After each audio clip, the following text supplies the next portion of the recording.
freshmen, grab what you need. Seniors, sorry, grab what you need.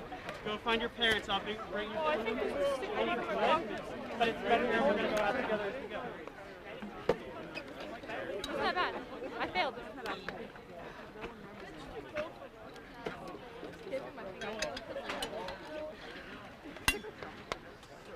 I didn't look up pictures of me. I just didn't type Not very good. very well.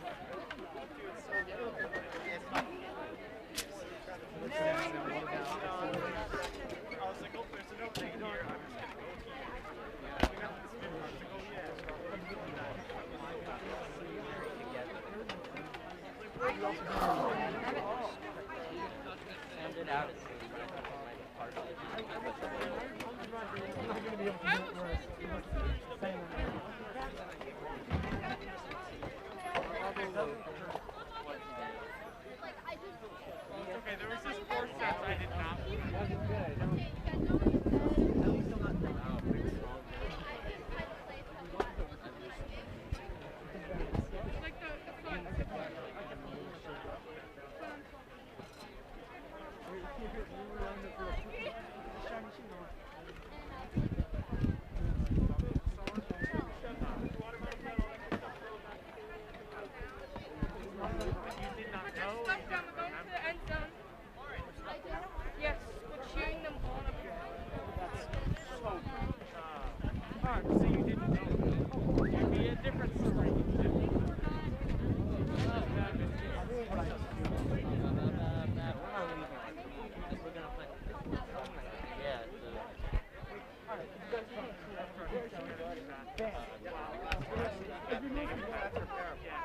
You get negative passes.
Tonight, the Pennridge Marching Rams recognize and celebrate our seniors for their contributions to our marching band program.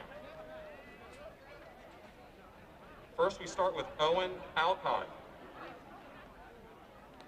Owen is a member of our field percussion, and he's been a marching ram for 4 years. Owen is escorted by Donna Alcott, and after high school plans to major in chemistry.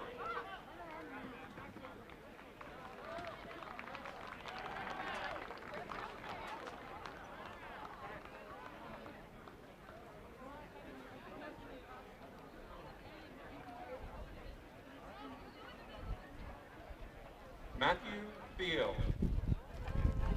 Matthew plays trombone and has been a marching ram for 4 years.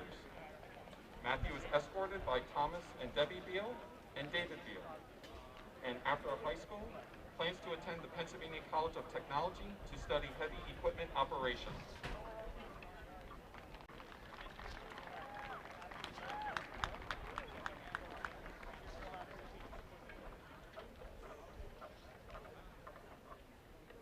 Catherine Verdor. Catherine plays flute and has been a marching ram for 4 years. Catherine is escorted by Ellen and Michael Verdor, and after high school, plans to study astrophysics at Penn State University.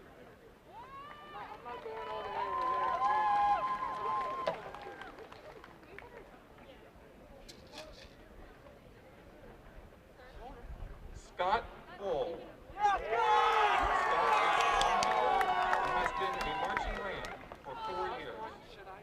Scott is escorted by David and Harriet Bull and plans to go to college to study forensics.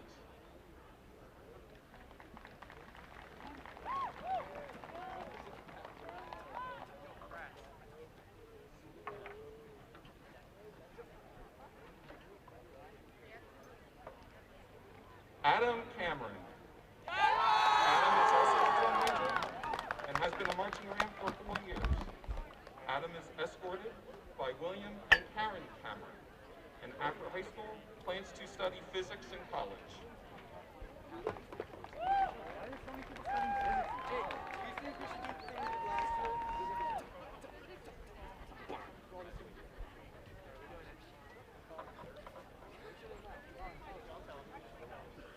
Grace Session. Grace is a member of the Color Guard and has been for 4 years. Grace is escorted by John and Jenny Session and Sarah and Anna Session. After high school, she plans to go to college and major in international business.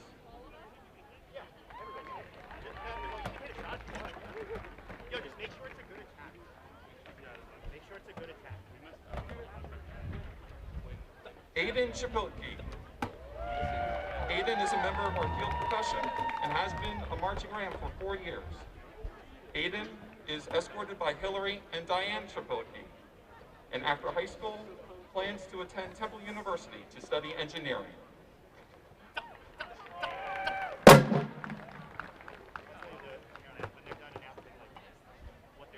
James E. Stepp. James plays trumpet and has been a marching ram for 3 years. James is escorted by Lorraine and Dan E. Stepp, and after high school, plans to go to college for electromechanical engineering.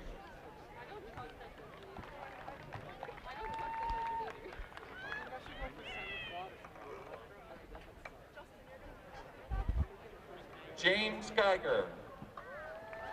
James plays bari saxophone and has been a marching ram for 2 years. James is escorted by Leanne and Justin Geiger, and after high school, plans to go to college for computer engineering.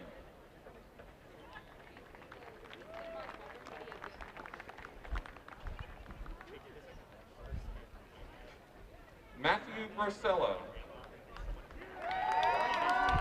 Matthew is part of sideline percussion and has been a marching ram for 2 years. Matthew is escorted by Frank and Michelle Brosella and plans after high school to have a career in immunology or virology.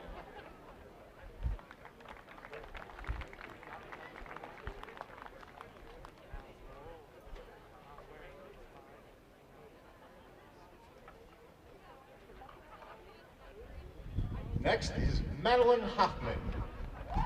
Plays trombone, in the band for 4 years, escorted by Mark Hoffman, Lisa Hoffman. She hopes to attend college and pursue a career in nursing.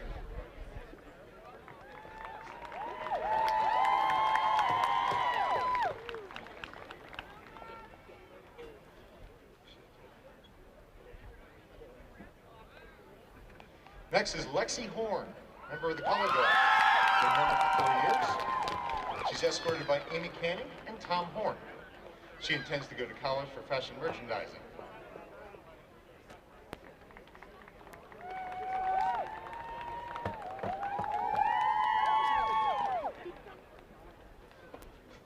Next is Evelyn Kern, plays the tenor saxophone. Has been in band for 4 years, escorted by Kristen and Bill Kern. She'll study forensic psychology in college.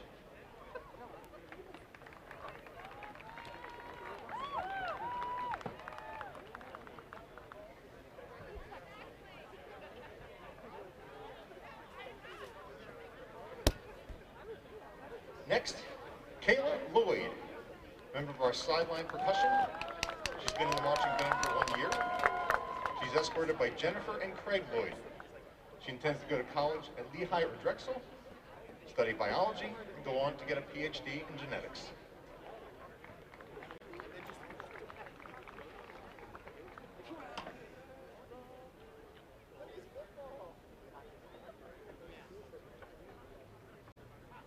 Next is Travis Lovelace, plays the mellophone, been in the band for 3 years.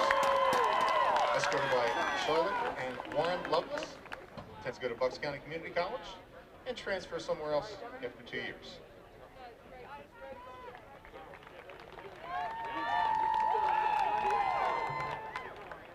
Next is Greg Masters, member of our field percussion drumline. Been in the band for 4 years. Escorted by Rachel and Greg Masters Sr. Greg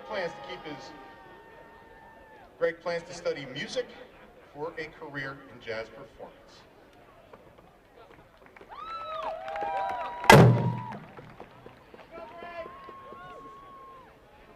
Next is Taylor Maynard, member of our color guard, been in for 2 years, escorted by Jackie and Russell Maynard. She intends to go to college for archaeology.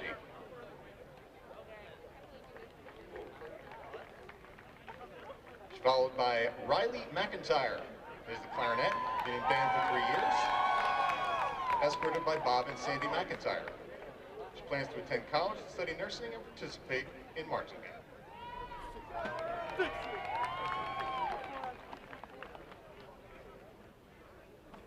She's followed by Ava Morelli, plays the trumpet. She's been in band for 2 years. She is escorted by Vincent and Donna Morelli. She intends to go to college and major in pre-medical studies.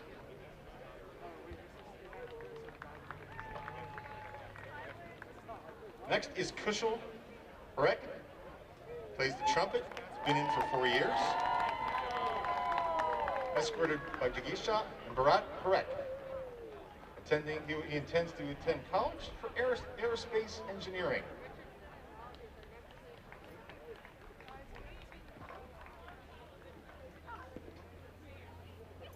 Next is Natalie Rose, plays clarinet. She's been in for 4 years. Escorted by Kallie and Jean Rhodes.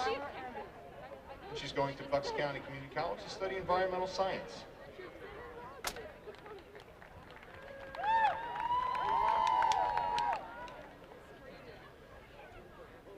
Next is Tyler Richardson, member of our field percussion unit, been in for 4 years, escorted by Kristen and Craig Witten.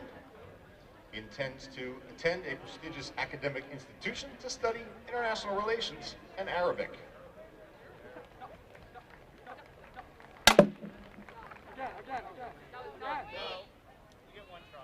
Next is Eric Rogers, member of our field percussion unit. Been in the band for 4 years, escorted by Lisa and Pete Rogers. He plans to major in performance to become a professional classical percussionist.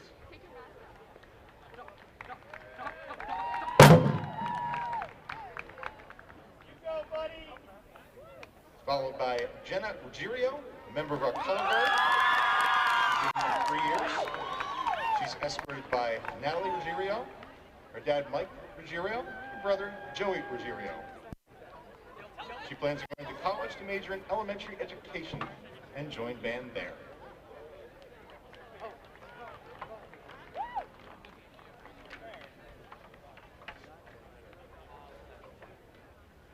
Next is Ethan Ryan, plays the trumpet, he's been in for 4 years, escorted by Kelly and Terry Ryan. Not really sure on his post-high school plans, but he thinks he's going to attend Bucks County Community College.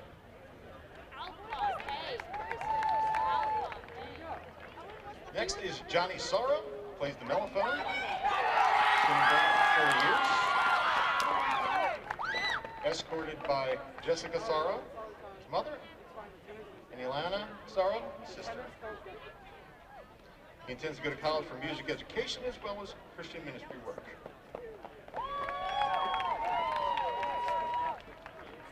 Next is Nick Splain, plays trumpet. He's been in for 4 years.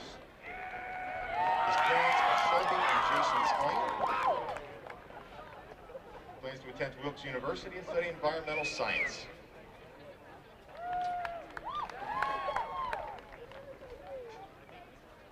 Next is Courtney Steiner, plays the flute. She's been in for 4 years, escorted by Tom and Diane Snyder.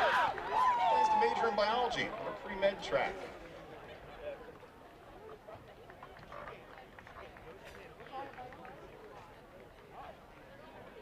She's followed by Paul Usaraga.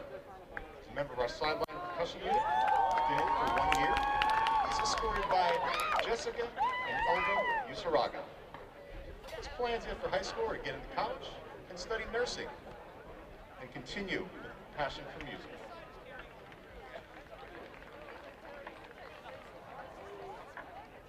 Next member is Basie.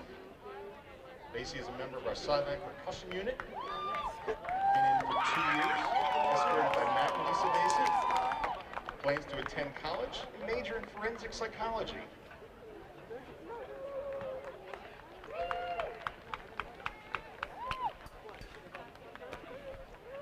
Next is Jackson Wayland. Escorted by Amy and Stephen Wayland. He intends to become a landscaper and own his own.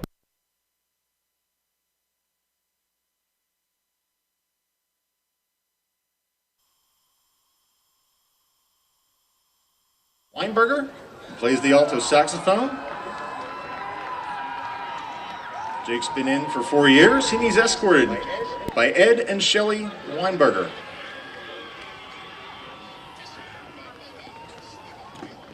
Lastly, but not leastly, is Rebecca Yardley. Plays the trumpet. She's been in for 4 years as well. And she is escorted by Christine and Kevin Yardley. And I believe her sister Elizabeth, if I'm correct. She plans to attend a college and major in history.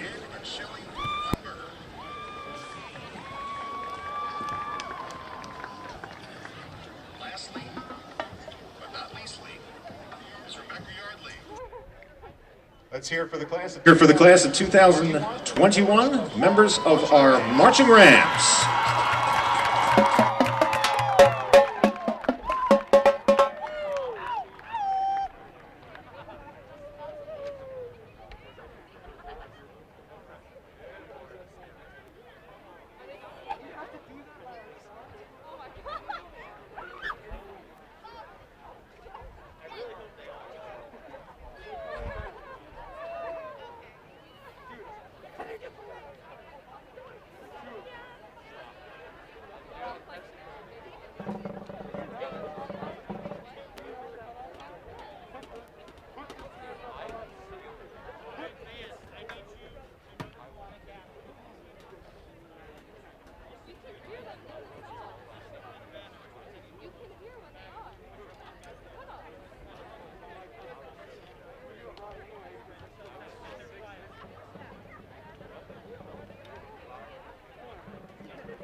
Good evening, ladies and gentlemen, and welcome to Helman Field here at Grandview Health Stadium for tonight's Suburban 1 matchup between the 3-1 Galloping Ghosts of Abington High School and your undefeated Pennridge Rams.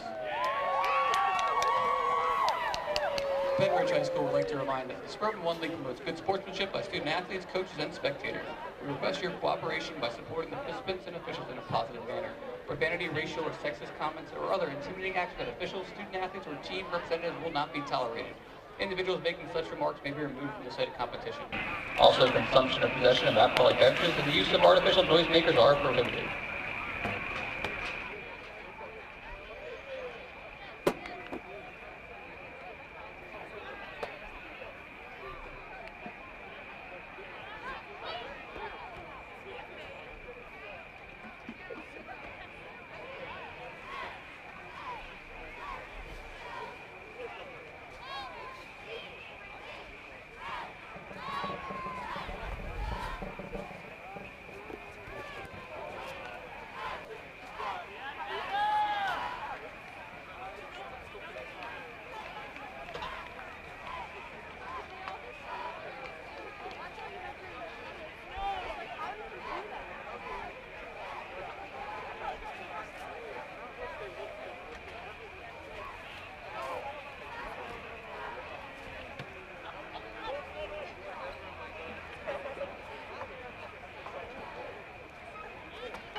Let's give a warm Pennridge welcome to Coach Kevin Conlon and the Abington Galloping Ghosts.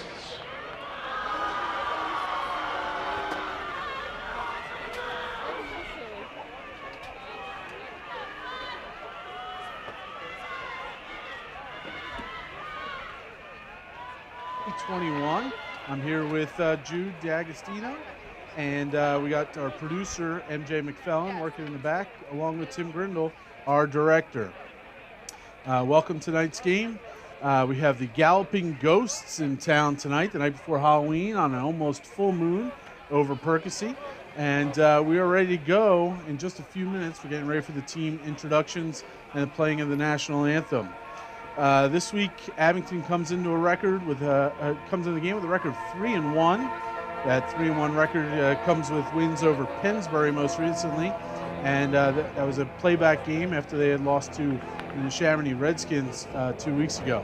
The Rams come in undefeated and ready to go to try to secure a spot in the district championship playoffs starting next week.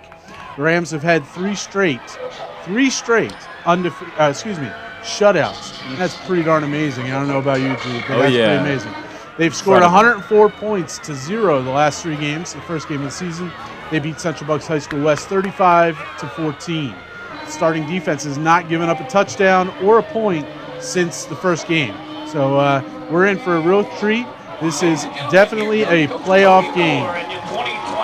And here come the Rams.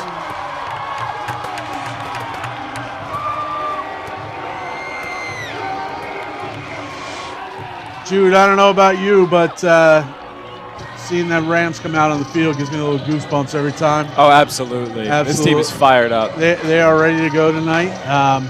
Like I said, they're 4-0 with 3 straight shutouts. They're playing superb defense. They're playing a smash mouth style of football, running the ball about 90% of the time. Bobby Croyle, starting quarterback's only attempted 38 passes all year, no interceptions, 2 touchdowns. He's completed about 50% of the passes.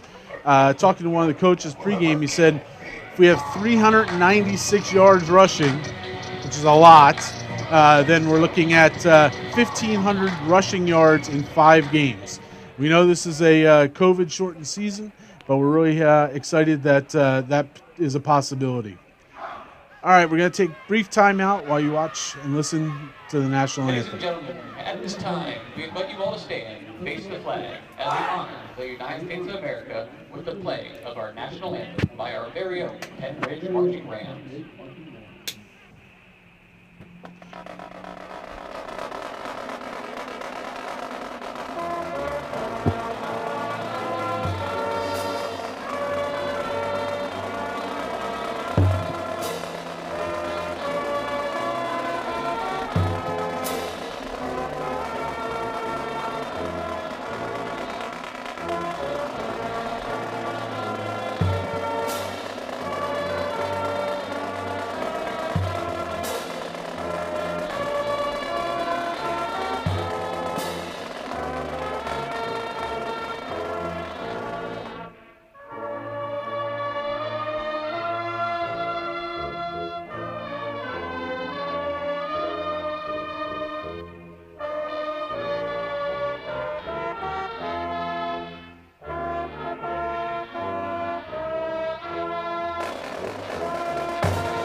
All right, so the captains are going to go out for the coin toss at this point. I'm going to just introduce Jude. Jude, why don't you tell us a little bit about yourself and how you got roped into this to be with me tonight? How's it going, guys? My name is Jude D'Agostino. I am a junior here, 11th grade at Pennridge High School. I am a basketball player. I'm on the basketball team. I got roped into this from the Daily Ramble, our sort of TV program here at Pennridge.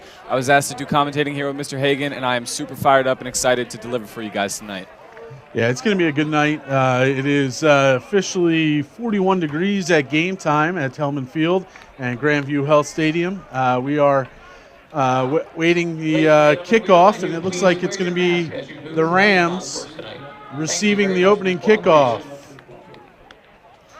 All right, so going back deep is number 2, Fabian Padine, along with number 36, Braden Landher. I think we're going to see a lot of those two tonight, not on kickoffs, but throughout the game. Braden plays both ways. Fabian is a defensive starter, and we're going to have a great night here ahead of us. All right, so Jude, can they make it 3 out of 5? They returned 2 kickoffs to start games, the West game and the Chamonix game. Let's see how they do. Now, here we go. They're going to pooch punt it. I knew they were going to do this. I watched a little film. So there we go. We got a little run. And, good run there. Great field. That's Dylan Powell's on the return, and he's tackled out of bounds Amazing at the 30-yard line. What a great way to start the game. Wow, I'll tell you what. That's almost. I'll give that 2.5 touchdowns. 2.5 out of 5. Almost. That's pretty darn good. Almost a touchdown. All right, so Jude, why don't you give us a little information about the offense? All right, so the offense here has been running a lot of running plays here throughout the season. Last season, unfortunately, the losing record has led them to sort of a change in their offensive style. So we've seen a lot more running plays, not as many passing plays from their quarterback, Bobby Croyle. First play here, they're setting up in sort of a pistol formation here with the running back in the back of Bobby Croyle. We have a trade by the tight end. And right there, you'll see a handoff. It's Braden Landher maybe for a gain of a half a yard. So on that play, they went with a little zoom motion with Braden after they traded the tight end from one side to the other, trying to get an advantage with what's going on the scheme. Braden's in this week because Elias Dantzler, number 17, who had over 100 yards rushing, is out this week with an injury. So we'll call that an upper body injury. So we're going to hope to see the best out of everybody tonight. We got another trade with the tight end. Pistol formation, Bobby Croyle. And we got a sweep over there with a handoff to, is that number 32? Yep, Dylan Powell's. It looks like he stepped out about got a little conflict on the sideline there. We're not about number 5, Tommy Brett. All right, we're going to give him 6 yards. It's going to be third and a long 3, probably about 40 yards. So the Rams last couple weeks, we have a great kicker in Brandon Shire. He had a 37-yard field goal in the Chamonix game. But we're probably in 4-down territory here, no doubt. Oh, yeah, definitely. Shotgun formation here with an offsetted running back to the left side. Bobby Croyle will take it himself on the left side. He's gone, baby! Touchdown, Bobby Croyle! Bobby Croyle has been rushing tremendously so far this season. Wow.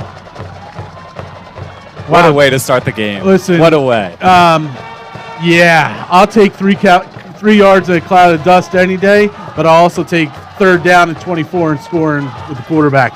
Just a straight keeper, no fakes in the backfield, just took it, and here he goes. The running game has just been so powerful for the Rams this season, not just with their running backs, but with Bobby Croyle, their quarterback as well, has been amazing. Of course, that big rushing touchdown last game certainly has fired him up. It looks like it's good. How about that? We are 1 minute and 3 seconds into the game. No first down needed. Wow. Like I'm not shocked, but I'm telling you, Jude and I in pregame we talked a lot about the keys to this victory tonight, and we definitely said the line of scrimmage is going to control the game. So, as Mr. Ott so eloquently said last week, if the green shirts push the white shirts, the green shirts are going to win the game. That was ever present on that drive. All right, so looks like we're headed out here. Brandon Shire is going to do the kickoff, number 9. Brandon is a junior. He's listed as 6'3". Wow. That must be with the hoodie on tonight. But Brandon's a pretty good-sized kid.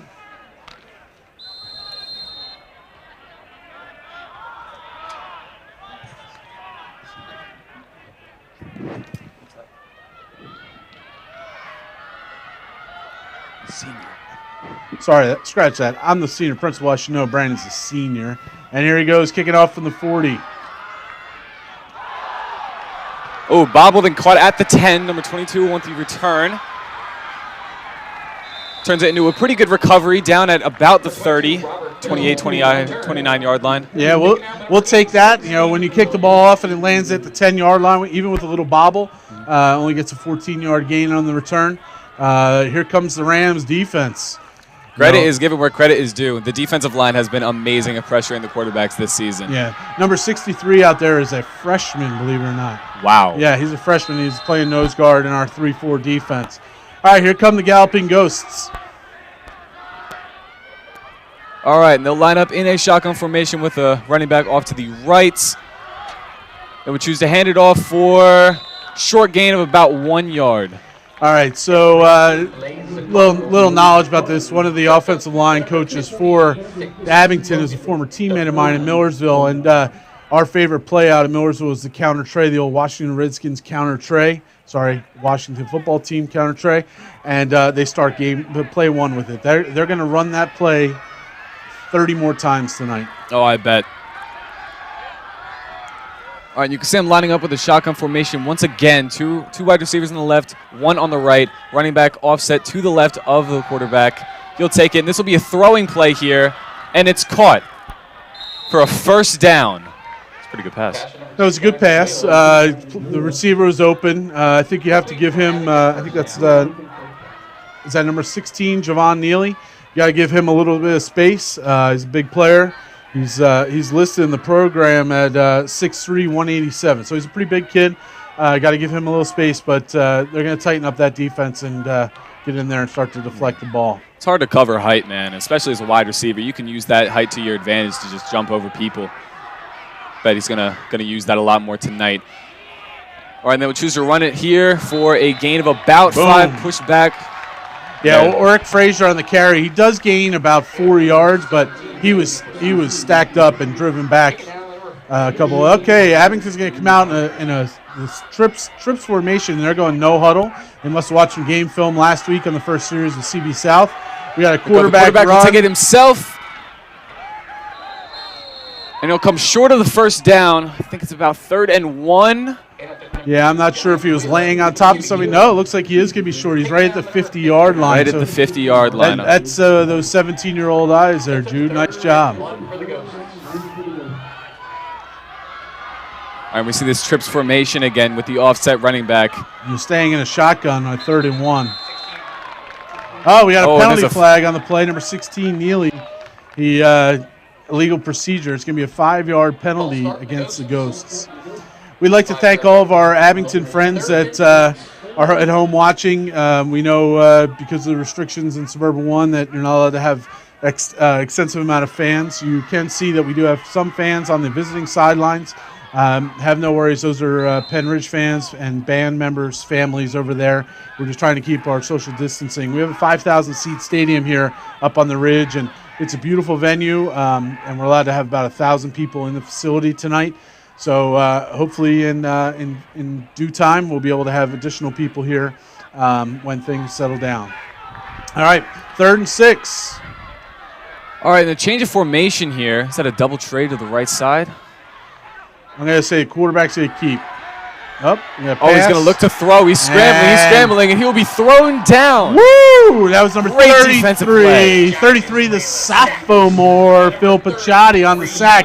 It's going to be a 4th down for the Ghosts. All right, and that should be a turnover. Connor McGinley's coming in to kick for the Ghosts. Rams should get some pretty good position here. I don't fear for a fake here. Oh, definitely not this early in the game. Okay, it's going to be a low kick. Get away from it, Tim. It's going to be a ghost bounce.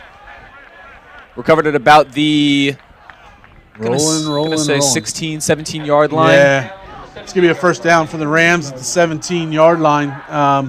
Rams are going to take over with 7:52 to go in the first quarter. So that was a pretty good defensive stance. I think that overall, they're going to play some good defense again tonight. We've been gang tackling. We've been making a lot of hits behind the line of scrimmage. So we're going to see how it goes. You know, this is not a team that's going to pass the ball as much as CB South, so we probably won't have any sacks to speak of. Phil just had one, but not many. But here we go with the Rams. All right, we're lining up in what seems to be a shotgun formation, tight end trade to the right side here. All right, and there's another handoff. Stopped short.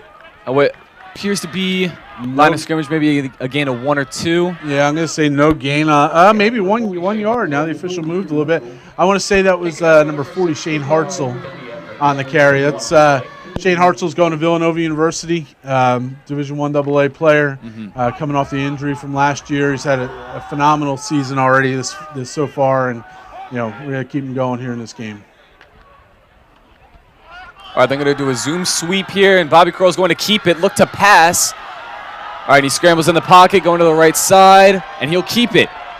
And that'll be a Rams first down, gain of about 14. Yeah, unfortunately, I think we got a hold out there on the outside. It was one of the wide receivers or fullback out there blocking. But that was another good play. Bobby looked to pass. He was rolling to his right, which is hard to do, but as a lefty. But we're going to see what the penalty is here.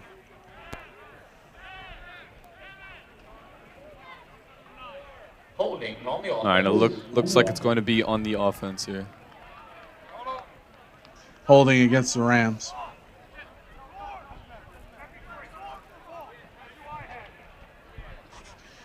All right, so with that little break, let's talk about the past here with the Rams and the Ghosts. Last visit down to Schwartzman Stadium, the Rams lost 44-15 back in 2015. They played 7 times since 2004, and the Rams have won 4 of those.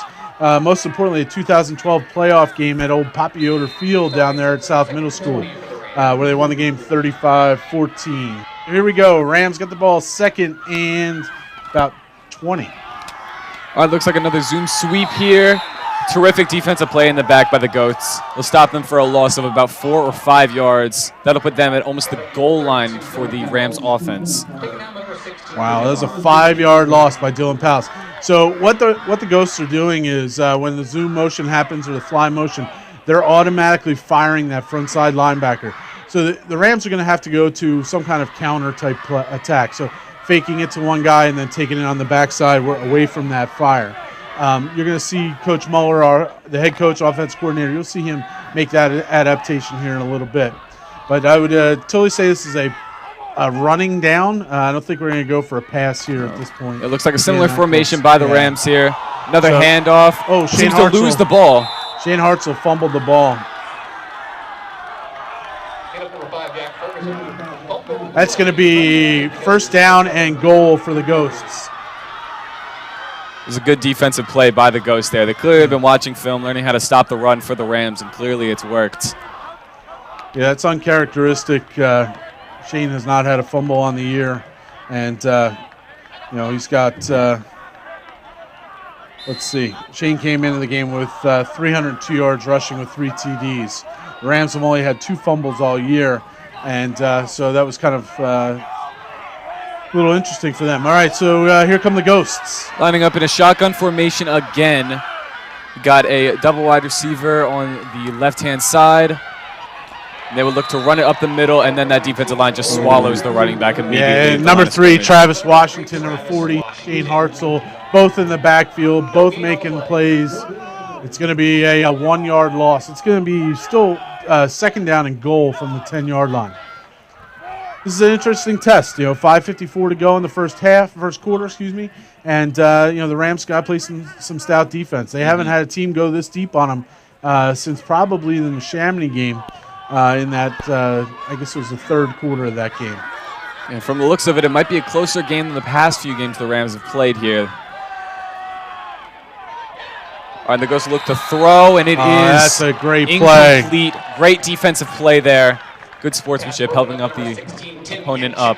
Yeah, I can't. Yeah, it was Tim Yencha on that play. You could see Tim, when he saw the ball go in the air, explode into the receiver, knowing that he couldn't have a chance on the ball. He said, all right, I'm not going to get the ball. I'm going to go get the receiver and make sure he doesn't get the gain. That caused him to not complete the pass. Yeah, because of Timmy dropped that right there. Hit him at the right time. Yep. All right, third and goal. See what's in store for the Ghosts. See if the Rams can hold them to a field goal here.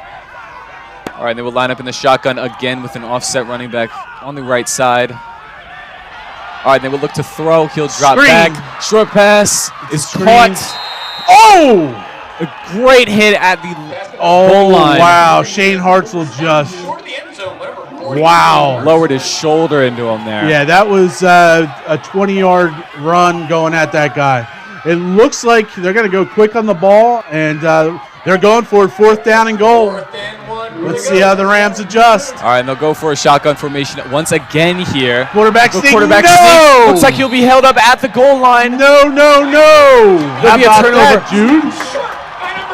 It's a great defensive turnaround by the Rams there. You know, that's a great play no matter what, but when you get a 10-yard screen pass down to the 1, and then they come no huddle. No huddle. They're quick on the ball, and they go with the quarterback sneak. That's why, Jude, I know I'm old. I know you're a young guy. That's why that quarterback needs to be under center. He only has to go a yard. Yeah. When he's in that shotgun, he's got to go 6. That just gives the defense 5 more yards. Shane Hartzell made up for that fumble there. Uncharacteristic play for him, but he certainly made it up with that stoppage at the goal line there. It's turned into a Rams offense now. Yep, absolutely. All right, let's see how we do it. Hartzell now playing wing. Oh, he fumbled again. Fumble on the play. Wow. Second fumble in a row for Shane Hartzell. Yeah, luckily the Rams recovered there, and they are going to have 2nd down. So 2nd and 10. Wow, that's interesting. That's interesting.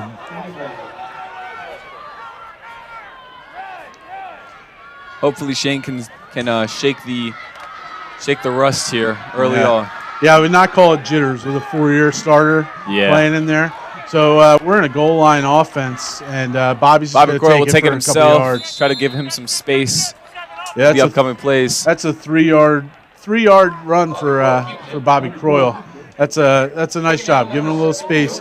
Doesn't really matter if they get the 1st down or not. If they don't, they can punt it. Now they've got some distance to snap it and punt it. Mm-hmm. So did I see Bobby Croyle just come off the field? Yeah, Bobby Croyle just came off the field. Let's see what they're running with here. They're going to go Logan McGowan. Go the secondary quarterback, QB2, junior Logan McGowan, number 15, is going to be running this play. I'm not sure. Maybe Bobby lost his helmet and he had to come off for a play. Couldn't see that on the video or in live. No lineup in a shotgun. Pass to the right side. It's overthrown for the intended receiver, number... Looks like 14, Adam Mossbrook. All right, so the Rams are going to have to punt here with 3:41 to go. That was not the best series. The last 2 series have not been that good. This is a mature team. I know this is only their 5th game of the season. It's actually, in my eyes, a pretty good thing to have a little adversity. You've had 3 cakewalks in a row, actually 4. So play somebody that's going to test you a little bit here. And there we go. Shane Hartzell, a punter. We got a fair catch coming in at the 32-yard line. 32-yard line, yeah. So wow. This is an interesting little turn of events here. Tonight, as we said in the pregame, this is a playoff game. The Rams need to win to stay in the hunt for a district title. Springford is 5-0, and they're playing Cumberland Valley tonight to possibly go 6-0. They have a ranking of 156 overall. We're right behind at 155. Souderton, across our neighbors to Montgomery County, are 147, and Coatesville's right behind them at 146. All right, again, we see the shotgun formation here from the Ghosts. We've seen it all night. Little handoff there to number 18, who is swallowed up by the defensive line. It pushes for about 3 or 4 yards still. Yeah, I'm not. I think that's number 19. Number 19. Actually. Yeah, 18. 19. Is 18 the quarterback, maybe? Let's flip this over. Maybe we'll see a little bit better. No, quarterback's number 2. So I think that's number 19, Warwick Frazier. Frazier. So he had a short gain, maybe 3-4 yards. And we'll see here, 2nd down and 6 for the Ghosts. All right, and there's that shotgun formation we've seen all quarter here. That's football these days. Oh, he jumped. Tight end number 80. Legal procedure. False start on the offense. And they will move move that ball back. Yeah, it's going to be second down and, 11? So, yeah, as I said, if the Rams win tonight, they will be guaranteed a spot in the top 4. PIAA District 1 semifinal, which will be next week. The higher seed will be the home team. We believe as things shake out, Pennridge, if they win, and a couple other games of teams they've played, get some wins tonight, we could be the number 1 seed going into the into the semifinals. All right, we see. Look at that, Jude. In our screen, there are all 11 Rams. That is what a defensive coach, Coach Muller Sr., absolutely. is got in these kids' minds that all 11 of you have to get to the ball. Oh, yeah. And they are swarming, and they are playing some solid defense. Better together. When these guys come together, they absolutely swallow the running game of pretty much every single team they've played so far this season. And I think it's just immaculate how these guys have come together, especially right now on the defensive end to just shut down every offense they've played so far. Are you taking SAT prep? That was pretty good. Immaculate. Very nice. Immaculate, All right, yeah. we got a roll here. Incomplete. Incomplete, intended for number 19. And number 3, Travis Washington with the smack on the quarterback there. He's getting up a little bit slow, trying to figure out what's going on. It's still Friday night, October 30th up here at the Helm. So it's going to be a 4th down. This is not punting territory, and it's not field goal. This is go for it down. So we got 4th down and 10 for the Ghosts. Coach Conlin, a Penn State graduate and letter winner up at Penn State, offensive center back in the 90s. He's calling the offense tonight for the Rams. Let's see what they go for here. They might have to aim for a short pass to get over that first down marker. Yeah, I wouldn't be surprised if we see another screen at this point. Yeah. The running game is getting eaten up by them, and defense is a little bit flexed here. Here comes Pachotti off the corner. Up, and there's that pass there. Number 13 bobbles and incomplete. Turnover on downs, Rams ball. Braden Landher made another great play as a defensive back. Coach Jay Jones, our defensive back coach, really does a great job with our kids, and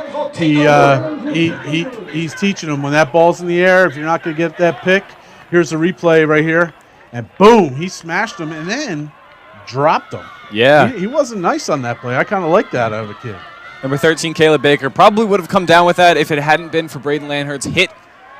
And there's a turnover on downs for the Rams. I still think that would have been short, so it would have still been turnover on downs. But here we go with the Rams, their 4th series.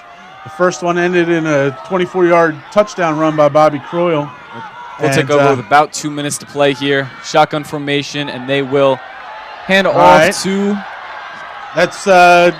That's Braden Landher, I believe. Braden Landher with a great run for the Rams here. He gets to the 50. That was an 18-yard run by Braden Landher. He can do it on offense, and he can do it on defense. They have many guys playing on both sides of the ball here for the Rams. Right, they do, but they also have some guys that aren't, so that's going to keep them fresh. Last Friday night, it was 65 degrees at game time, and there was guys cramping. I don't think with the 41-degree weather we're going to have much cramping tonight. Right. I know Coach Branch, the weight coach, was insistent that they did not keep the fluids in them all week last week, so he was pressing them this week during practice. All right, here we go. A little option. Bobby, a little fake there. Tell you what, Bobby got a little crawl there and wound up getting 2 yards, but I'll tell you what, number 8, that would be Danny Moynihan for the Ghosts. He did a great job splitting the difference between that running back and the quarterback. Typically teams don't see us run a lot of options, so they may not have practiced their option routines. Typically you have the defensive end has the quarterback, and the corner will roll up and get the running back. So I don't know how much they practice against the option. So that's the first time I've seen that in a couple weeks. This is a tough defense that the Rams have to go against here. He's got it. On a short pass, bobbled and intercepted by number 8. Danny Moynihan again with a great play.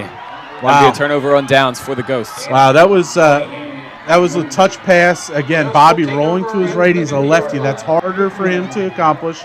Little touch pass, tried to go over. That was a heck of a play by the defensive end. I think that was that Moynihan again. That was Moynihan again, yeah. Moynihan's getting in there and making 2 great plays in a row. Mm-hmm. All right. That's 3 straight series that the Rams have looked pretty sloppy. Yeah. Fumbles and now an interception. So they've got to kind of get inside themselves and relax a little bit. Know that they're a good team, and so are the Ghosts. All right, and they'll line up in Quarterback, trips. The keeper. quarterback will keep it.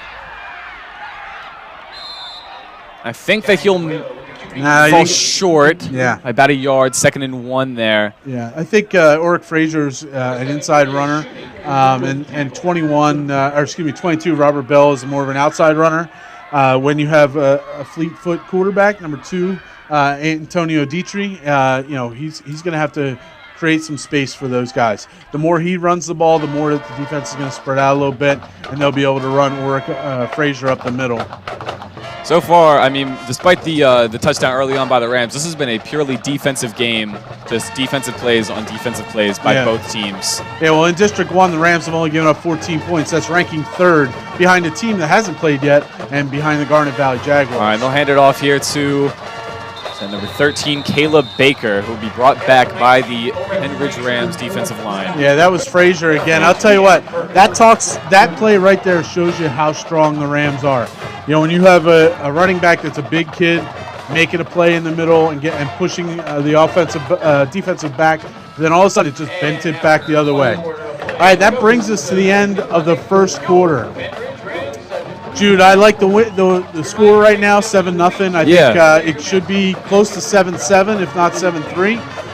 Right now, the Rams got to find it within themselves to settle down a little bit, play their game. Like I said, we're missing one of our running backs tonight, and I think that Elias Ansler brings a lot to this team, but I also think that there's some other guys that just going to play that next man up mentality. Yeah. And get us going into the playoffs. Yes, especially. So let me do a quick advertisement. At Upper Bucks Orthopedics at Grandview Hospital, we keep you moving. From athletes to weekend warriors, our orthopedic sports medicine team is dedicated to helping you be your best. Learn more at grandviewgvh.org/ortho. That's Grandview Hospital. We are live here from Grandview Stadium at Helman Track and Field Center on the campus of Pennridge High School, which is in the township of East Rock Hill with a Perkasie mailing address. And it's a beautiful, beautiful facility. Some point here in the future, we welcome you all to come up and watch. We have a great view. I wish we were here in September. We would have light until about 7:30, and we could see for miles down the ridge. So it's a beautiful view from up here, really. It absolutely is. This stadium opened on September 26, 2014, when we moved from Poppy Yoder Field in 2013 to this 5,000-seat stadium, concession stand, beautiful scoreboard, and entrance to our facility. And here we go. Ghosts have the ball. All right, and they'll line up again in that shotgun formation you've seen all night so far, and they'll hand it off to – oh, no, the quarterback will keep it and sneak up the middle for a gain of about 2 yards. Yeah, there it is again. They're going to try to run this quarterback a little bit and get some space on the inside. I think that the Rams are going to be ready for that, and Coach Muller Sr. is going to adjust as this game goes on to really shut that down. Mm-hmm. I agree. Yeah, that first game, 2014, that was, 6 years ago? So you were in 5th grade? 5th grade, yeah. What elementary school did you go to? I went to Bedminster Elementary. There you go, way out there in the woods in Bedminster. Oh, yeah, just fields and farms and cows over there. Yep, it's a beautiful part of our school district, 96 square miles. All right, another handoff to number 19, Ulrich Frazier, who gain about a yard, maybe 2. Yep. Phil Paciotti and Travis Washington in there, along with Logan McGowan. You got 3 guys making a tackle 1 yard from the line of scrimmage. That's pretty good. That is very good. So Bedminster Elementary, you have a shout out to a favorite teacher while you were there? Oh, Mrs. Madison, if you're out there. 2nd grade teacher. She was amazing. I've had a lot of really good experiences in my elementary school.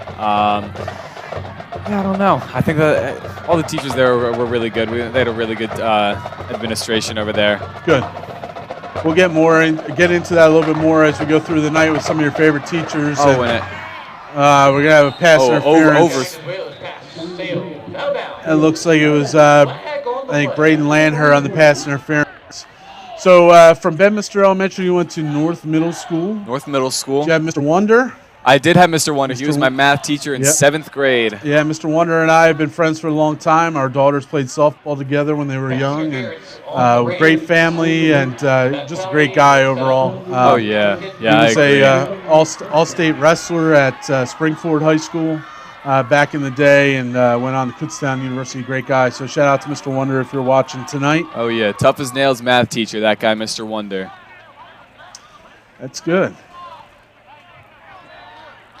See, it's hard with that pass interference with Braden Lanher there, because when you're trying to cover those wide receivers, you're getting your hands in their face. Sometimes you just, you get too close to them, and that ends up interfering there, and a gain on offense for the Ghosts.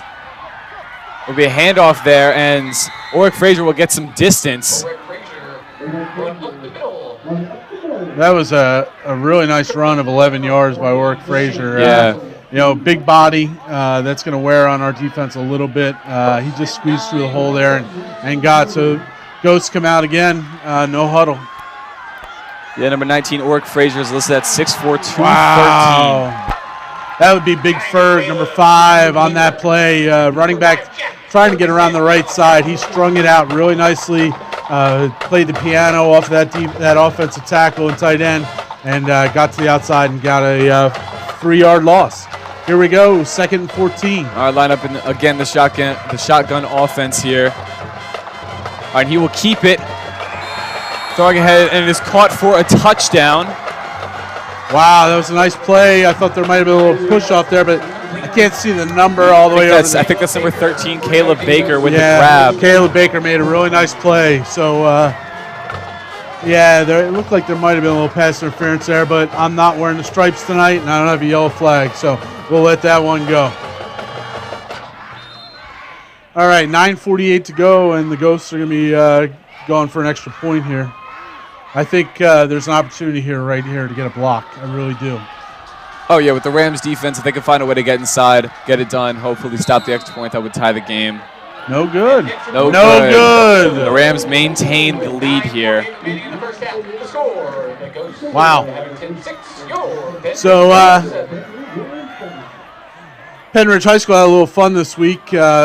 Last 2 days, because our students are hybrid, so the Thursday, Friday, the A group, the B group we're in. We had some little Halloween fun. Did you see any good costumes around? Yeah, if any of you guys have seen Suicide Squad, DC movie, The Killer Croc, there was a kid in my first period class who had full face paint, full costume, crocodile.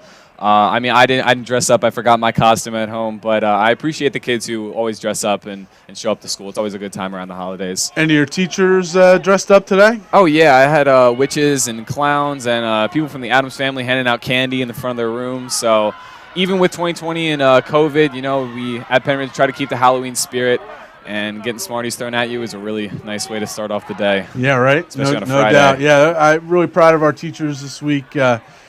Dressing up and showing a little spirit, and it's not easy when you're only seeing half your class on a daily basis and teaching remotely and doing all kinds of crazy things. But right now we'll do anything to have a little fun. All right, and bobbled there will be recovered, and here goes Shane. Oh, he gets some space. He gets some space. Block.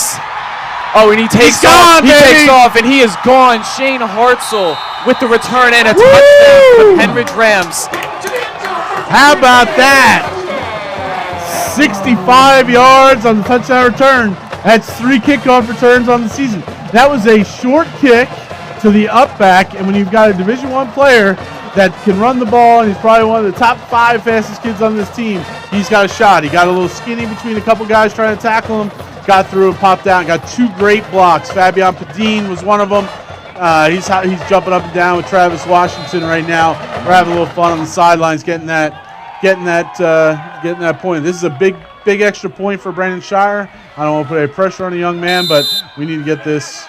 Yep, it looks like it's good. High and right down the middle. Brandon Shire with a good extra point. So 9:33 in the game. It's in the first half. Excuse me. It's 14-6 Rams. So let me tell you a little story. We're the Rams, obviously. And Galloping Ghosts over there at Abington. It's a little different of a nickname. That nickname goes back to 1931. Wow. Harold Grange, known as Red Grange, played at Illinois, played in the NFL, came to speak at Abington High School. Before that, they were the Abington Maroons. Obviously, their colors are maroon and white.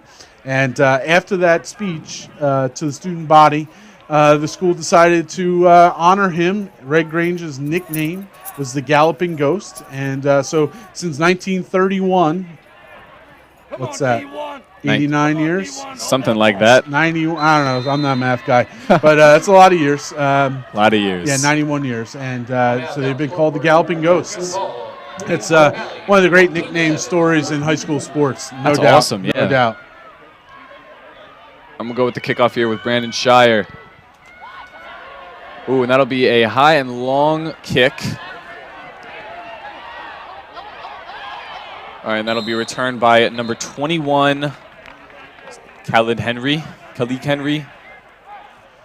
I just got a text from one of my friends, Tim Johnson, who's a quarterback at Central Bucks High School East back in the 80s, but said he might have some game footage from the 34 to 36 seasons from Abington. He's getting up there in age, so he's living those glory days. So thanks, Tim, for the shout out.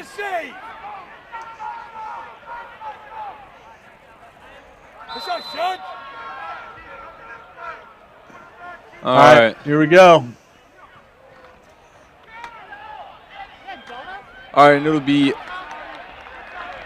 Oh, and the running back is just swallowed again by the Rams' defensive line.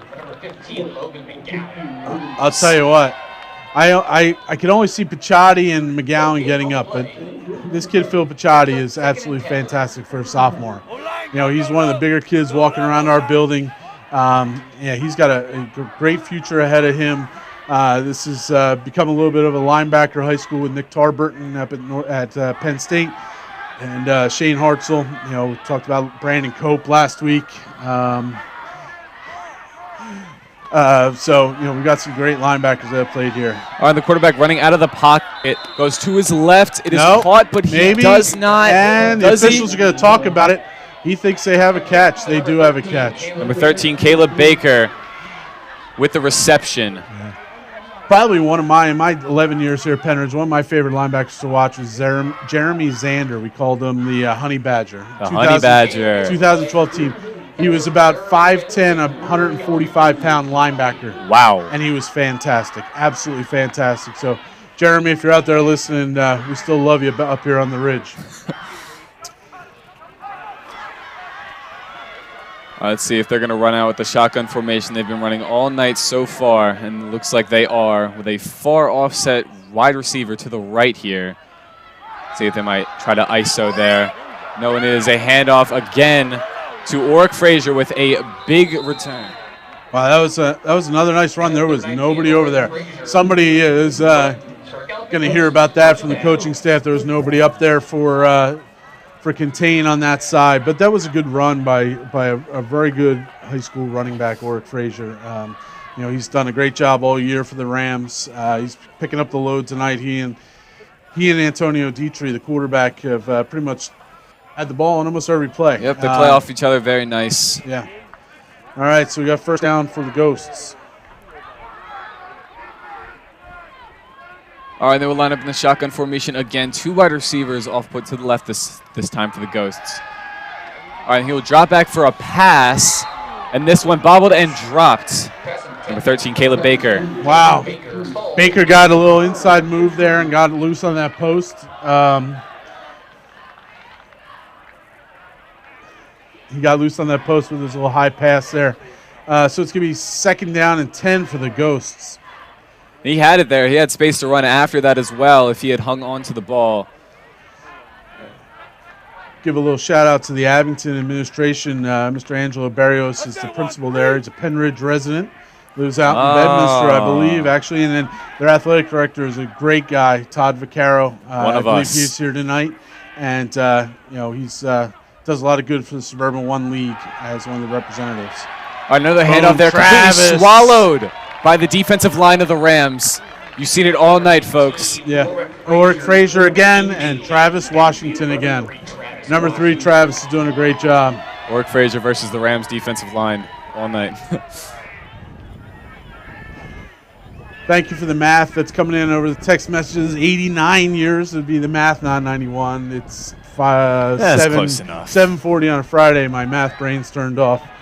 I know Dr. Bolton is our math guy, our superintendent, so he would correct me in a second. Right.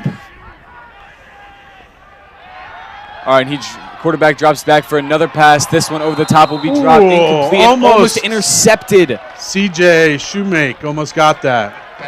All right, so looking around some scores in the second quarter, North Penn 21, Central Bucks South 13. Let's see here. Upper Dublin 16, Hatboro Horsham nothing. We have a player down for the Ghosts. Let's see here. Who else do we got bringing in scores? Just to kind of let everybody know some games around the league tonight. Obviously, the Ghosts are here against the Rams. Boyertown at Pottstown. That is a highlight game for us because Springford played Boyertown earlier this year. So, the winner, if Boyertown wins, that's some extra points in the PowerPoint system. The old rivalry down at War Memorial Field down at Central Bucks High School West, the East Patriots coming into the game 1-3 versus the 0-4 Bucks. Back when I played in those games, they were not those kind of records. I'll tell you that much. No. Oh, really? I mentioned CB South at North Penn. Owen J. Roberts, another team that Springford's played there at Upper Marion tonight. Phoenixville's playing Upper Perk. Pottsgrove against Methacton. Pennsbury and Neshaminy, one of the bigger rivalries inside the Suburban One. Let's have a nice hand. Number 13, Caleb Baker, slow to get up. Now he is walking off of the field. Round of applause from the audience. Yeah, I hope Caleb's okay. He's played a great game so far. Terrific, tall, good hands, great wide receiver for the Ghosts. Yep. So Pennsbury and Chamonix, big backyard brawl game. It's usually the last game of the season. That's why it's tonight. You've got Pope John Paul playing at Perk Valley. Two good teams over in the pack. Pottsgrove at Methacton and Souderton down in Ben Salem. Souderton's looking to be an undefeated regular season team, much like the Rams are. And then down in the Chester County area, you got Coatesville playing Kennett. That game didn't start till 7:30, so we might see some scores come in over Twitter for that. All right, so what we have now, 4th and 13, and the Ghosts are in the punt. Looks like Fabian Padine back for the Rams, and CJ Shoemake's going to go about halfway to join him. Can we get another return here? Let's see. Well, let's see. We've got our starting defense out there. Another questionable snap. Pretty good punt. Let's get away from that, folks. It's going to be a bad bounce, and that's kind of how that fumbled series started. All right, and the Rams have a long distance to go, about almost the entire field to pick up at about the 5-yard line. Yeah, so 95 yards, 7 minutes to go in the half. Nice, slow, methodical thing. A little drive here. We can get this done. And the Rams' offense has been reliant on their running game, and especially with Elias Danzler out, and especially against this good defense, they are faced with a big struggle tonight. They're going to have to overcome a lot of adversity to win this game. Yeah. So the Ghosts, just to give you a little history on them. Doug Moister was a coach for them in the 80s. Had 124 wins under his belt. Then my good buddy Tim Sorber was there for 16 years. Had 104 wins. He said 106, but my research said 104. Looks like we got a 5-yard gain. Can't tell. That might have been CJ Shoemake. Gain of 5 on the play. Let's try to get some air. Let's go! It's getting a little foggy in here, so open the window and freeze a little bit. And then Kevin Conlon's been there since 2017. Like I said, he was a Penn State graduate. Letter winner, played center for the Nittany Lions under Joe Paterno in the mid-90s. All right, pistol formation with a running back in the back of Bobby Coro with a zoom swing. It will be, nice looks like it's little Braden run. Lanher. Braden gets out to Almost the picks up 12. the first down. Yeah, he stumbled a little bit there. But it's a pretty good job. We have 3rd and 3. They're chipping away at that long distance to go to the end zone here. almost with the first down off of the Braden Lanher run. Yep.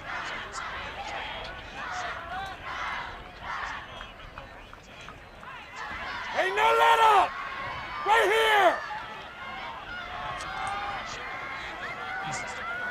Coaches are getting into it. Very intense game here tonight on Friday night. Yeah.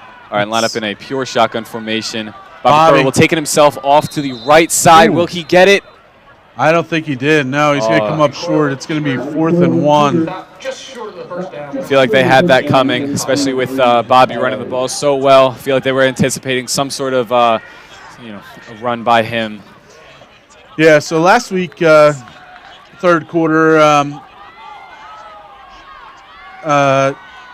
we ran a fake punt. And talking to the coaches this week, it was kind of a mistake.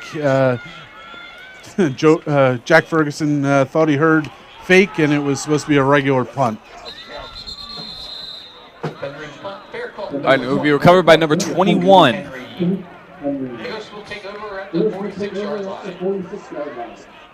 Kallie Henry. All right, so the Ghosts are going to have the ball at the 46-yard line after only a 2-minute little drive there by the Rams and didn't get the first down. So again, that offense is stalling a little bit. You know, they got picked up. They got picked up by the by that kickoff return, but you know, we got to pick it up on offense. The Ghosts have 5 minutes to put some more numbers on the board before we go into halftime here. They'll line up in the shotgun formation with a running back offset to the right of the quarterback, Antonio Dietrich. All right, and he will hand that off to his running back, who will be stopped for about a 1-yard gain. Yeah, that was, I think that's 22 Robert Bell in there now.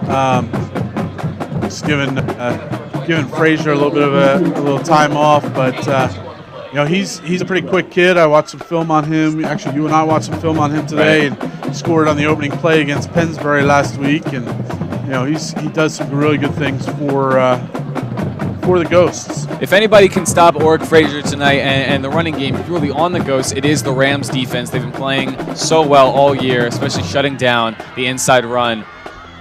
You see they swallow up the running back here. He will gain a handful of yards, though. Be about, is that 3rd and 5 now? Yeah, 3rd and 5. All right, and still a defensive game here. If it weren't for the return by Shane Hartzell, we'd still be at 7-6. Yeah, that extra point's going to hopefully be a big thing at the end of this game.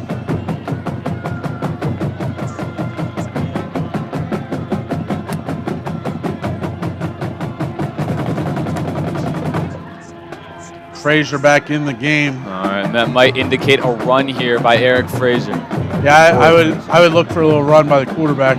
Nope. Nope, and he hands it off to Oric, who will get some space here. Picks up the first down and more. Great run by Oric Frazier. Yeah, I'll tell you what. I'm going to quickly become an Oric Frazier fan here. He's doing a great job running the ball. He's got at least 60 yards so far on this game, and they haven't been easy yards, that's for sure. We're getting a lot of hands on him, but he's a big, strong kid, and he's pushing through. You know, Abington's known for a really great list of running backs over the years. Most recently, Craig Reynolds, who went on to have an unbelievable career at Kutztown University. Spent some time in Washington, Jacksonville, and Atlanta, playing in the NFL. They had Sean Wooden back in my era. Sean played at Notre Dame. Yes, Mr. Odd, I said Notre Dame. He went on to play defense at Notre Dame and played for a long time for the Miami Dolphins as defensive back. But probably, you know, most notable, and I'll do air quotes here, alumni would be 1995 Heisman Trophy winner Eddie George. Eddie went to Abington for several years and then finished up, I believe, at Fort Union Military Academy, and then went on to greatness at Ohio State University and in the NFL with the Tennessee Titans. Real legacy there. He was amazing. They've had some amazing players at Abington in their long traditional years. All right, so 2nd and 11. It was a great defensive stop by the Rams on the last play. And they will line up in the shotgun again. Quarterback will keep it this time. launches. It'll be incomplete. Antonio Dietrich missed his target there. Come up as 3rd and 11, sorry, for the Ghosts. Yeah. Now the Rams have had some great running backs as well over their years. You know, going back to the Riddicks, Rob Riddick, Lewis Riddick. I'll get back to Lewis at some point tonight. Tim Lewis and his brother Will. You had Ryan Greiser in the 2000s. You had Jason Rhodes. You had Jimmy Harris. You had, of late in 2012 in the championship season, Mikey Class, who was just unbelievable to watch as a high school football player. So here we go, 3rd and 11. Let's see if the Rams can get a stop. We're going to have a timeout on the field taken by the Ghosts. So I mentioned Lewis Riddick. You recognize that name? Lewis Riddick. No, not really. You said you were a football fan. Lewis Riddick. Yeah, Lewis Riddick. He does our job. Monday Night Football. I'm not on for Monday night. I got schoolwork. Oh, you kids. No, school comes first. All students out there. Lewis Riddick is a Pennridge graduate. 1980s, went on to an unbelievable career at University of Pittsburgh. That played for the Raiders. He played for the Browns. He is one of the Monday night analysts with Steve Levy as the play-by-play, and Brian Greasy from Michigan, and played in the pros as well. But Lewis just does an absolutely fantastic job. I'm also getting a name thrown at me, Gary Pascoe, who went to Villanova as a great running back in the 80s for Pennridge. So the Rams have had their great players as well. Obviously, we've had some great teams in the past. As I mentioned last week, Coach Helman, whose field's named after, had undefeated seasons in 55, 57, and 64. And we've had some undefeated championship teams of late, 98, 2003, and of course in 2012. Coach Hollenbach and I talked today about the 98 and 2003 team when he was at the helm. All right, Oric Frazier will take it again. It will be swallowed up by the Rams defense. Again, 11 guys in the picture right now. It's not a wide screen. It's a tight view. The Rams have 11 guys. It's going to be 4th and 11, maybe 12. And what are the Ghosts going to do with the 2 minutes remaining? Seems too far for a field goal and too short to punt. They might have to try to go for it here, pull something. Yeah, I think what Coach Collins is going to do is real simple. He's going to let this clock go down as far as he can go. He's going to take a timeout or take the delay of game penalty, bring it back 5 yards, and then punt from there. His punter's done a nice job getting inside the 10-yard line a couple times tonight. All right, there goes the official's arm. He's going to let it go. All right, so most likely we will be heading into the half. Pennridge 14, Abington 6. What was the prediction? What was the predicted score? Sports, there are sports writers who do a fantastic job covering our games. Drew Markle and Mike Cabry and Andrew Robinson and all those guys. They on Suburban One Sports, they picked the Rams to win 28-14. My prediction earlier today, and talking to some people, I said 24-14. That's still in the books. We still got a chance, but as long as the Rams score more than the Ghosts, I think we're going to leave Helman Field a little happy tonight.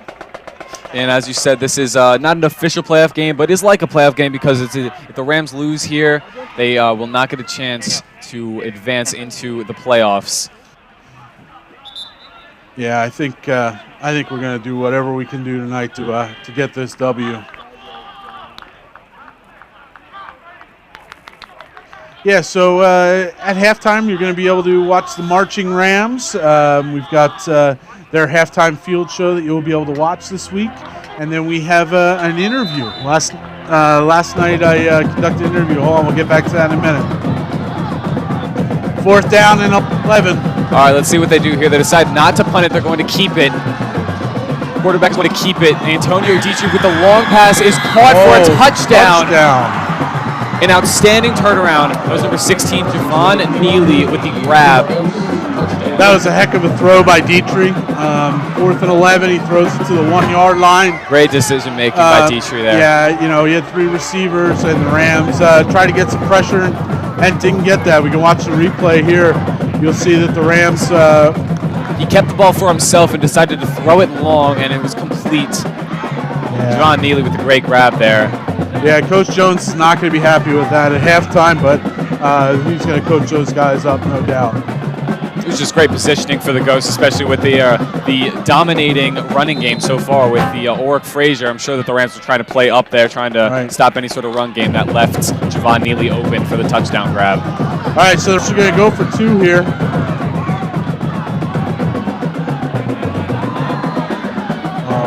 He'll keep for himself. Short pass is overthrown. Overthrown. All right, well, 1:20 to go.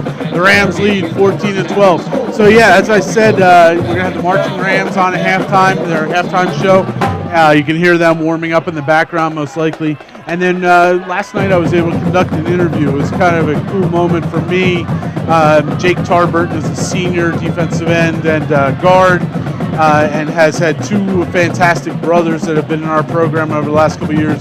Zach Tarburton, who graduated in 2019, who goes to Bucknell University, and Nick Tarburton, who is a redshirt sophomore defensive end. He's playing special teams. He's on the kickoff team for the Penn State University Nittany Lions, who he was able to take some time with us last night to talk to us a little bit about the family, about their Rams experiences, and how football is going in their lives. So Penn State's getting ready for a big game tomorrow night at Beaver Stadium against the Ohio State Buckeyes. You'll see in that interview, kind of know I'm not a fan, but here we go. We got another chance to possibly get some points on the board. All right, that was low and short. Wow. Recovered immediately past the 50-yard line. We recovered at about the 45. We got a chance here. Wait a second.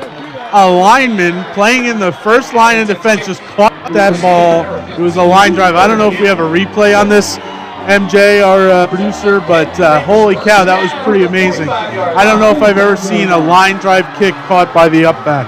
Sure, that goes by Here we go on the there. replay. Yeah, it might be a little tough. I can't see who that was, but I'll tell you, that's a heck of a play to not fumble the ball. All right, so the Rams got it first down and 10 at the 45 with a minute 16 seconds to go. Hopefully we can push up the field, maybe give Brandon Shire a chance to put 3 on the board before we go into the halftime. They'll line up with a pistol formation. They zoom sweep handoff to number 32. Don't score because it's going to come back. We had a legal with a great gain. We stopped at about the 28-yard line. Yeah, it's going to go back 5 yards. We had a legal motion on the play, so it's going to come back for us. It's going to be first down at 15. So we hope you enjoy that interview. I know that Emily Hegen, my daughter, and MJ and Tim are working on some replays to come back in the right before the half, before the second half starts. Tell you what, from our vantage point, I know we can only see a little bit of the home stands. We're looking out, we see some fans on the away stands. It doesn't feel like there's only 1,000 people here. We're hearing the crowd noise, it's families, parents, siblings, and about 20 to 25 of our seniors are here in our P block section. So it's a lot of enthusiastic fans. It's good. It's the best it can be. All right, we're going to sweep here, number 36. It seems to be Braden Lanher, who will pick up a gain of about 6. All right. We got a timeout. It looks like Coach Muller's running on the field, calling timeout. Yeah, even though we're only allowed 1,000 fans in the stadium, there's still a lot of enthusiastic people coming out to watch this game. Very important game for both teams. And so far, it's been a defensive game, and both have played extremely hard. Yeah, Coach is up top. We're hearing them in the sound system here, but it has been a little bit of a defensive game, but short fields and stopping them on the goal line, things like that. But 14-12, they're 2 points away from giving up the most points on the year. I know the coaches very, very well. A lot of them are teachers in our building. Mr. Berge, Mr. Tater. Mr. Taggart is one of our security officers. Mr. Branch, our weight coach, is security. He's a police officer in our building. So we've got a lot of connections. Obviously, Coach Muller. Mr. Muller Sr. is one of our substitutes. So a lot of these coaches I know very, very well. I know them very well, and they're not going to be pleased. It's not what we've typically seen all year. But as I'll always say, it's always good to have a test before you get into the playoffs. Absolutely, and this team is the team to test against. defense that the Rams have just not seen so far in the 4 games that they've played. Grindle handed it off to number 32, who will run right up the middle. Yeah, Dylan Powell's. I'm glad we didn't get called for legal motion there again. So scores coming in around the area. CB East is up 20-12 over West. The Chamonix up 14-0 over Pennsbury. Quakertown, I think 9-0 over Upper Morelands.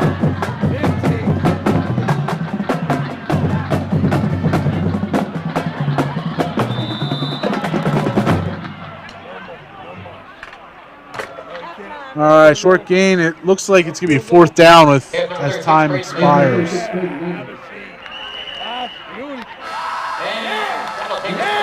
All right, and there's the half, 14-12.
What's this contraption, bro? Is this? What do you think this is?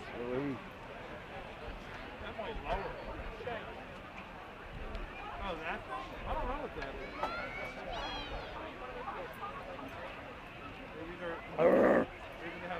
is. They are spying on us. You don't scare me. I must break you. I'm from the Ukraine. Donald Trump will win the election.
Detail, attend, what?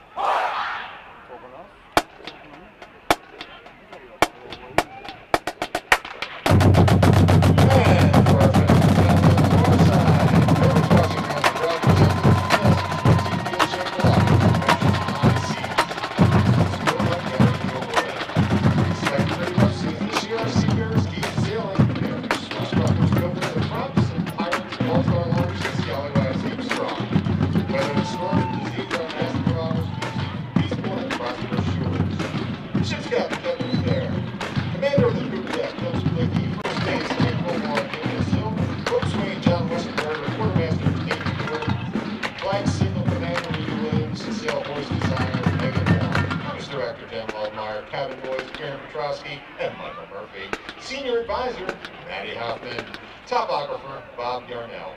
Pennridge Marching Rams would extend a special thank you to our parents for their continuous assistance, to the Pennridge High School and District Administration, as well as our school board for their ongoing support for this and all performing arts programs.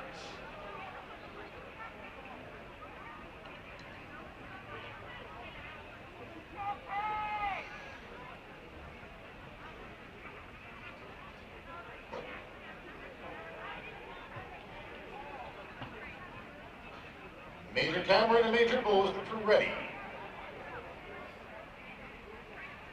Pennridge Marching Rams, you may get underway.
On the out-of-town scoreboard, Springport leads Cumberland Valley 14-7 at the half.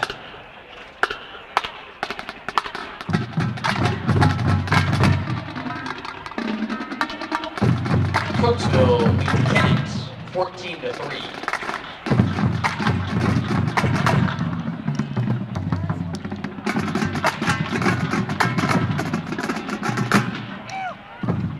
And the Abington Ghosts. I'm joined by 3 amazing brothers that I've gotten the opportunity to follow in their high school career, and for 2 of them a little bit beyond. So this is the Tarburton boys. So we'll go around. We'll start with the youngest. Jake, do you want to introduce yourself? Yes, my name is Jake Tarburton. I'm a senior. I play left guard and defensive end, and I've played football for 14 years. I'm Zach Tarburton. I graduated from Pennridge in 2019. I am enrolled at Bucknell University, and I'm playing football here as well. And I'm set to graduate in 2023. So, wow. What's going on, everybody? I'm Nick Tarburton. I graduated Pennridge in 2018. I'm currently a junior now at Penn State, a redshirt sophomore, football years. Yeah. All right. So it's pretty awesome to have all 3 of you on tonight. I just want to ask a great, simple question. What was your favorite memory about being a Ram? Jake? So my favorite memory is just beating Quakertown every year that I've been here. Definitely. It's a great feeling when you do that. Yep. My favorite memories, being able to play with both Nick and Jake was just an awesome experience. Being able to line up with Nick at tight end and me at tackle and Jake at guard and me at tackle was just an awesome experience to play side by side with both of them. So that's awesome. Nick? Yeah, I think to follow up there a little bit too with Zach, I didn't get to play with Jake, but I got to play with Zach. And I think, just playing side by side with your brother is one of the craziest things. And I think as a whole, that people don't really, see or get the picture, but the guys you play with in high school are guys you've grown up, since, you've known them since first grade, this and that. And just playing with those certain type of kids and is pretty special. And I think that as a whole is just a memory that I'll always cherish. Yeah, I have great memories of high school too. And, my best man in my wedding was my quarterback, and I was the center. And he actually followed me. He had a brief stint at Temple, but then came to Millersville with me and had a great career and got us to a championship my senior year. All right, so got to give us some fun stories about 3 big boys growing up in one house up there in Green Lane. I'll start with one. I can remember we were playing we called it bedroom basketball in Jake's bedroom, and most of the time it would be me and Jake versus Nick, obviously, because we were the 2 younger versus the oldest. And I remember one time I actually landed on Nick's arm and broke his arm playing bedroom basketball, and my dad actually referred to me as Bone Crusher from then on out. I broke my older brother's arm playing bedroom basketball. That's awesome. I think we called it no fouls basketball, man. Yeah, no fouls. Yeah, no fouls. Prison basketball. There you go. There you go. Literally had to pick my hand. My hand hit my, it literally was on my arm. I had to back off my arm from, yeah. Fun. Yeah. Jake, have you gotten out unscathed? No broken bones? No broken bones for me. Yeah. I always stay back and shot. I lay up the shot every once in a while. The skill guy. Okay. Yeah. There you go. All right. So just sort of wrap this up a little bit here. But, Jake, obviously you got a second half of a game to play. We pre-recorded this, but hopefully come away with a win. What are you looking ahead to in the coming weeks? Hopefully we're looking on to the playoffs and winning us a district title. Go on to states, get it done. That'd be pretty amazing. Yep. Zach, want to talk about Bucknell football?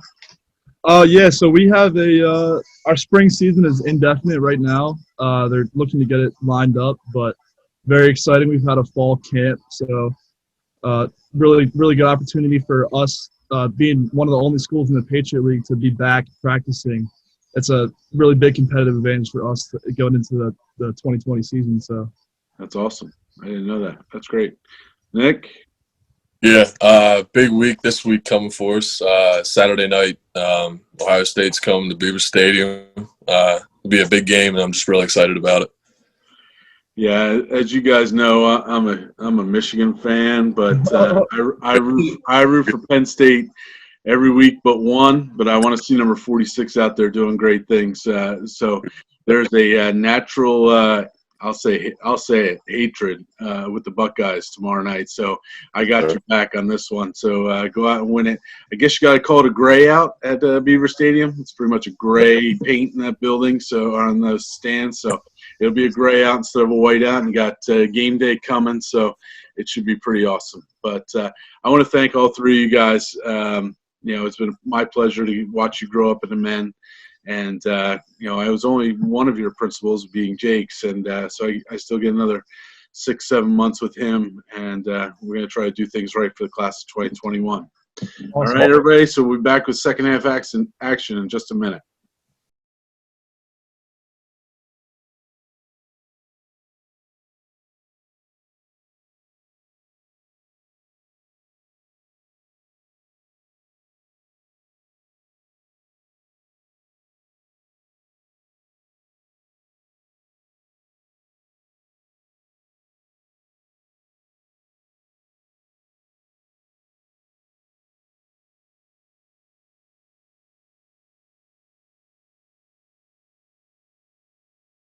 Closer than I anticipated, especially the fire that the Rams have brought to every single game, their first 4 games. This is I was expecting not a blowout, but definitely not a 2-point differential starting the second half. I think that both teams have done a very good job defensively, and is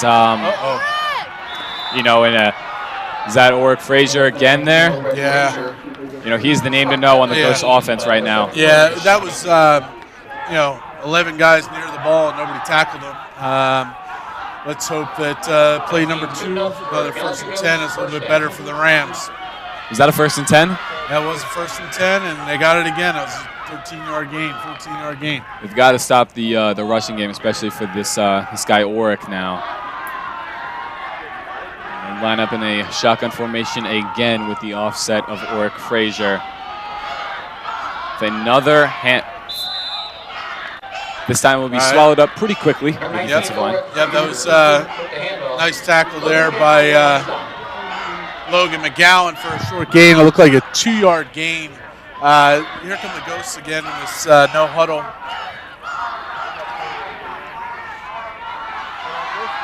Rolling out. All right, he'll keep it this time. Short pass is caught by number 13, Caleb Baker. That's good to see Caleb Baker back. I know he got injured a little bit there in the first inning. Yeah. This weekend already. First half. It's gonna be 3rd and 1. This is a key play here because the Rams need to make this stop. Yeah, and I'm sure all eyes are on Oric Frazier now for that 1-yard pickup. Absolutely.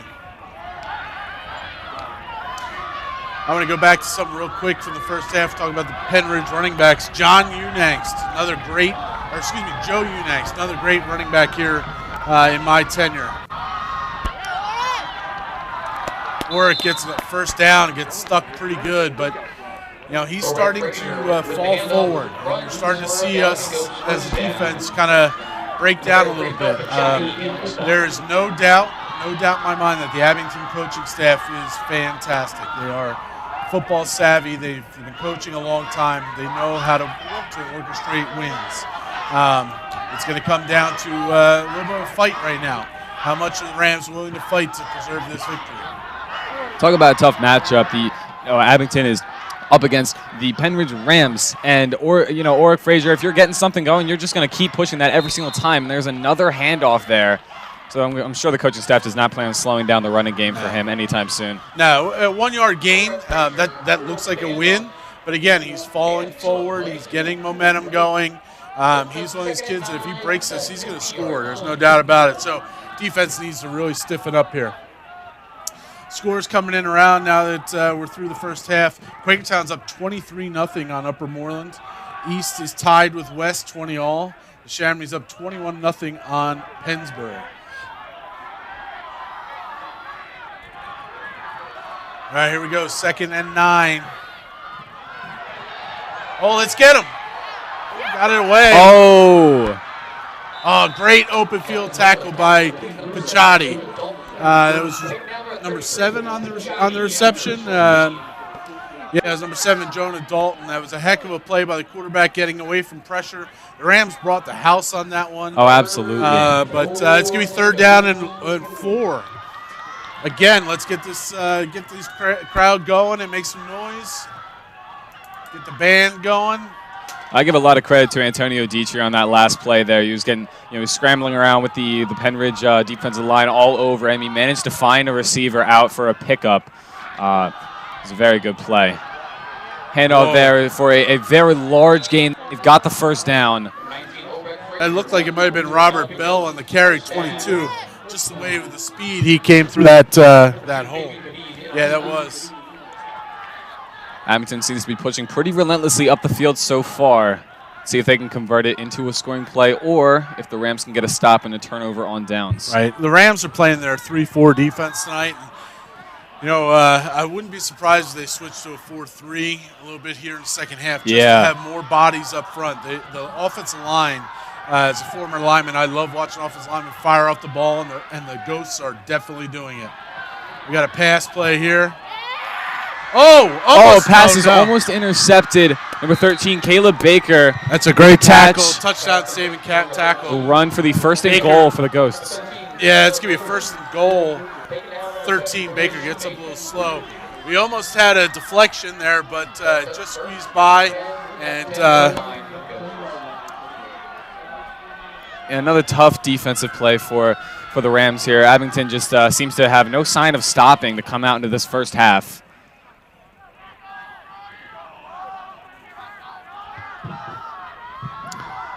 Let's see what they're going to pull here. Yeah. When you look defensively at what we're doing, Abington's definitely got a good mix going. We're now in a goal line defense.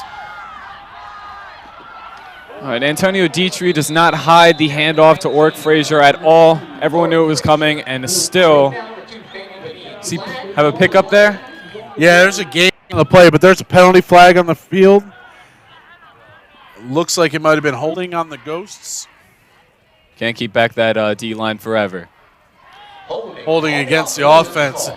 That's huge. It's going to make it 1st down and 20 from the 20. That might give the Rams a little bit of edge there, just to will them back into stopping this drive by the Ghosts here. It was interesting at the 10-yard line. The defense went to 4 down linemen. So Abington had to make sure the ball went outside, and because of the pressure we were putting on them defensively, they got that holding penalty. All right, it's just inside the 20. We'll call it 20, but it's about 19 3/4 of a yard. 3/4. Yeah. Oh, and there it is. We just gave 5 yards back. Defense jumped off sides. No.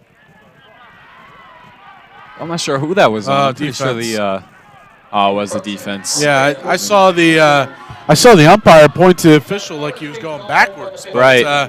Nope, it's going to be now 1st and 15.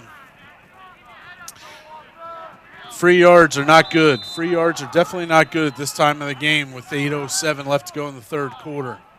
I still think that the defensive line of the Rams have been putting a lot of pressure, as they have all season, especially tonight on the quarterback. But Antonio Dietrich has just been able, if he has not handed it off already, has been able to find the receivers like Caleb Baker especially. And right now he hands it off to Orrick Frazier. Yep. It's going to be a 3-yard gain, gets it down to the 12. Hey, Jude, did you know Pennridge High School is a pretty athletic school? Pennridge High School is a what? A very athletic high school. A very athletic high school. Yeah, yes, I did. Our fall sports teams have had a great year this year. Oh, our absolutely. girls soccer is 10-1 conference champs. They open up against Great Valley on Monday in the District 1 playoffs. Boys soccer is in the District 1 playoffs as well.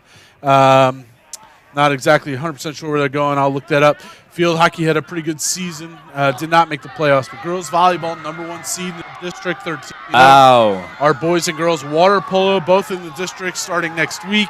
Here we go. 2nd down. Dietrich will drop back to pass. Pass is overthrown. Incomplete. Overthrown for an intended receiver. We have 7 girls running in the district cross country championships. Oh, good job, girls. Monday. We Let's got go. 3 boys going to the running cross country on Monday as well. We had 4 district qualifiers for golf. Brendan Bauer, For Blake golf. Stewart, Ashley Yu, and Taryn Shine, a sophomore. All had fantastic years. I was able to go over and watch the boys on districts on day 1, and beautiful golf course over in Limerick, Turtle Creek Golf Course. It was fun. And our girls tennis team had a great year. We had 2 juniors, Jane Lafty and Anushka Bott went 6-3 in the league and got second team honors. So nice. We've had a great fall. Obviously, the football team right now is on the ropes, but 4-0. So it's going to be a fun month of November as we turn the calendar on Sunday morning. Right. Also get an extra hour of sleep. That's always nice. Oh yeah, can't wait. Yep. I've seen some stuff on the internet saying, "Do we really want another hour of 2020?" But we're gonna have to take it. So so it's been a great fall. We're really proud of our kids. District playoffs start on Monday for pretty much everything, and we're gonna go and try to bring home some district hardware. We did get a delivery today for the conference championships, a couple trophies and a whole bunch of medals for soccer and volleyball. So it was nice to see district or Suburban One dropping off lots of good stuff. Now you guys on the basketball team defending conference champs for how many years in a row now? A couple. Yeah, I think it's like 5 out of 6. But here we go with 3rd down and 12. Oh, the Ghosts need a big play here. All right, Ndichi will scramble to the right. Pass is caught, but was he in? Out of bounds. There it is. Swarmed by the Pennridge defense. Yeah. So Jude, you're a junior, so you were in the venue out in Hershey 2 years ago. I was. As a freshman, I got to sit the bench for the first time on varsity to watch that game. It was an incredible season watching Sean Yoder and that incredible team just take over throughout the league. John Post, John Dom, the Gillespie brothers. Oh, Nick yeah. Dunn. Oh, I yeah. saw Nick Dunn's coming back to be a volunteer assistant. He is, yeah. He's the volunteer assistant coach right now. He's helping us. He's an alumni, really, really good guy. Knows a lot about the game, really helpful in practice. I'm excited to have him back, really. All right, so we have a 29-yard PAT field goal attempt.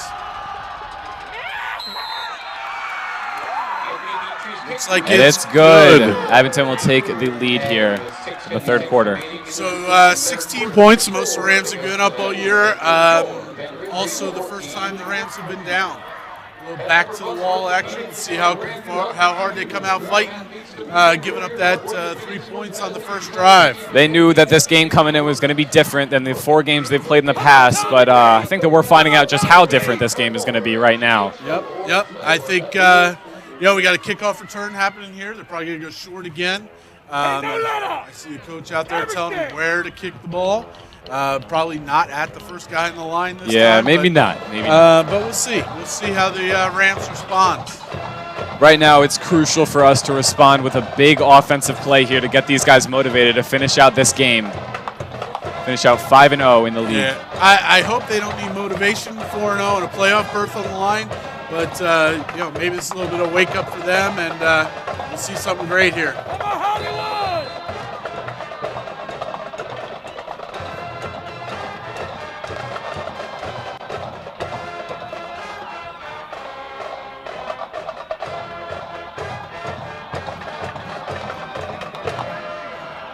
It's going to be pretty far, returned at about the Fabian 22. On the return.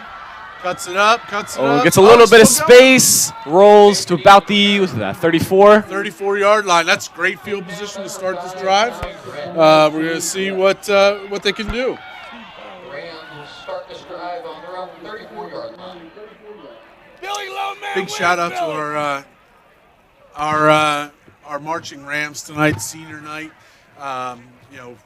I don't know how many seniors there were, but it was a lot, and they were celebrated before the game. And with the home game, they get to perform before and at halftime, so it's really nice. Right. And hopefully we get to stand with our helmets up high. And Oh, yeah. alma mater at the Oh, end. yeah. Hopefully. All right, in the pistol formation here, Babakura will hand it off. There's Jack Ferguson on the carry with a gain of 5. I'll tell you what, that was a little bit different of a set. There was not the double wing. They went to basically an eye back behind the pistol. Yeah, they're mixing it up a little. Yeah, with a little bit of motion and trying to just outflank and out-drive those guys. There's no doubt this offensive line is absolutely fantastic. They are moving the ball. They are punishing the defense right now, getting them going. I think we're going to see some different things. Now they're back to the wing with a little zoom motion. Little zoom swing handoff is swallowed up by the Ghosts defense. Yeah, the Ghosts are definitely on that zoom motion, any kind of motion in the backfield. They are bringing the outside linebacker to that side in their 3-4 defense. So they are rolling up. If we have some play action pass off of that zoom motion, Coach Muller, I know you can't hear me right now, but that would be a good thing to do right now. All right, and as you said, the offensive line of the Rams has just been pushing all season. They've been creating opportunities for the Rams running backs that have just really gotten us pushing forward to a 4-0 record so far in the season. Bobby Crow will run around the right side, will take it himself, will get the first down and then some at about the 50-yard line. That was the first time since that 24-yard touchdown run in the first half that Bobby had some space to run. Again, a little bit of a play-action pass, and he pulled it down and took it in for a run. All right, ball's at the 50-yard line, 1st and 10. So far, so good. This drive has been successful. So far, they've been pushing forward. Line up in the shotgun. Get outside. Handoff to Braden Landman, who has some space to run. Go! He might take it all the way here. Oh! Breaks the tackle and is tackled at about the 11-yard line. 38-yard run down to the 12. Braden Landher. Braden could have gotten taking a step out of bounds, but he decided to cut it back, drive into that backer. Here we go with the replay. I agree. I agree with that guy near the camera. Great job. Come on, Fisher. Boom, cuts it back up, knocks that guy out, and gets another 4 yards. That was Oric Frazier on defense there. Oric Frazier on defense. Braden Landher with the amazing 38-yard pickup to put Rams in the position to score here. Put some more points on the board, get them in the lead here in the third quarter. All right, from the looks of it, they're lined up in a pistol position. All right, we'll do another zoom swing. Is that Dylan Powell's? Dylan maybe gained a yard on that play, but the offensive line continues to put a little pressure on this defensive line. We got guys fixing shoes. We got guys tying shoes. What happened to Velcro? Velcro on athletic shoes? Man, you are old. Oh, that's a good shot. Take it when you can. I'm sure Mrs. Hagen's at home laughing right now on that one. All right, pistol formation again with Bobby Croyle. And we'll do a tight end trade to the right side. Another zoom sweep, hand off to Dylan Powell's. Go. All right, and he falls pretty quickly there. He's about the 10-yard line. All right, it's going to be 3rd down and 9. You got a lot of plays in the playbook right now. I don't know if there's a screen pass available. Looks like we're going to go with a double wide receiver set as Adam Mossbrook comes back into the game. Bill, you know where to be, so, I know where to. I know that they're going to probably. I know they're going to be right in there and trying to throw the ball into space. Wouldn't be surprised. Wouldn't be surprised if Bobby pulls that down. Yeah, they're lined up with the wide receivers on the right side, and Bobby will take it. Throw is overthrown, almost intercepted. He had number 19, Oric Frazier, almost came down with it. Yeah, he had Joey Kasarik in the back of the end zone wide open. That would have been a tough throw going across his body. All right, here comes number 9, Brandon Shire, out for the field goal. With this kick, you'll put the Rams up 17-15 with 3:18 left in the third quarter.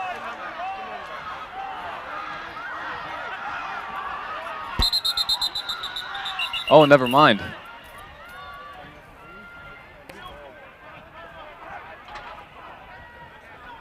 A little confusion on the sideline of the Rams. They had to take a timeout. Will they go for it, or will they stick with Brandon Shire for the field goal here? back in the 90s, the Pennridge Rams had a field goal kicker. His first name escapes me. His last name was Curry. At one point, he held the Pennsylvania State record for longest field goal, 53 yards. Wow. Yeah, he held that for a while. I believe he went to the University of New Hampshire and had a pretty good career up there. Matt Maurer was another field goal kicker, as well as Dan Kylea,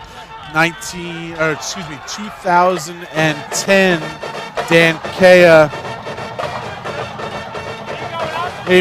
I started 2009. Dan Kylea won Thanksgiving with a last-second field goal to beat the Panthers of Quakertown.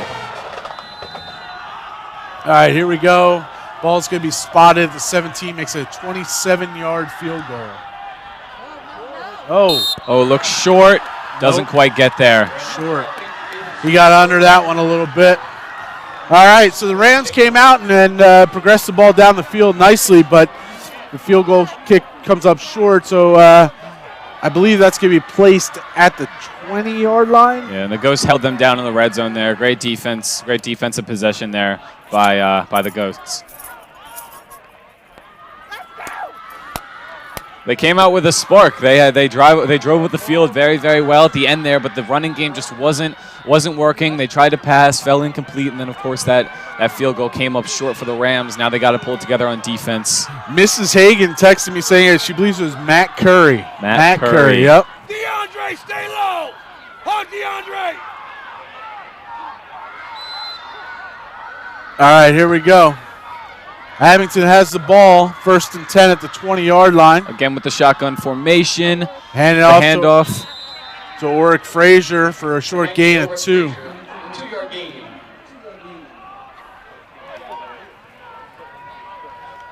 Let's see if we can hold him on this drive.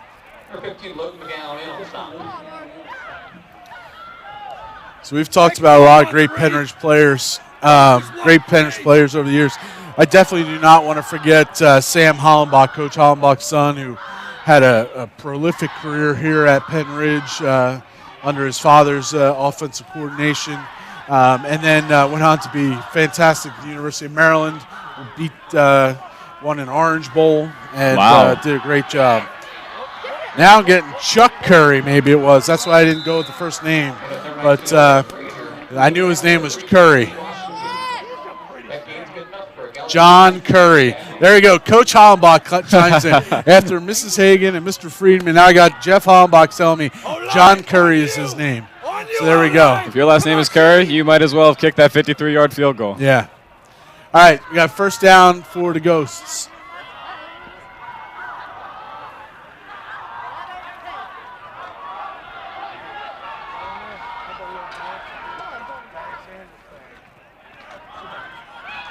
All right, they'll hand it off here.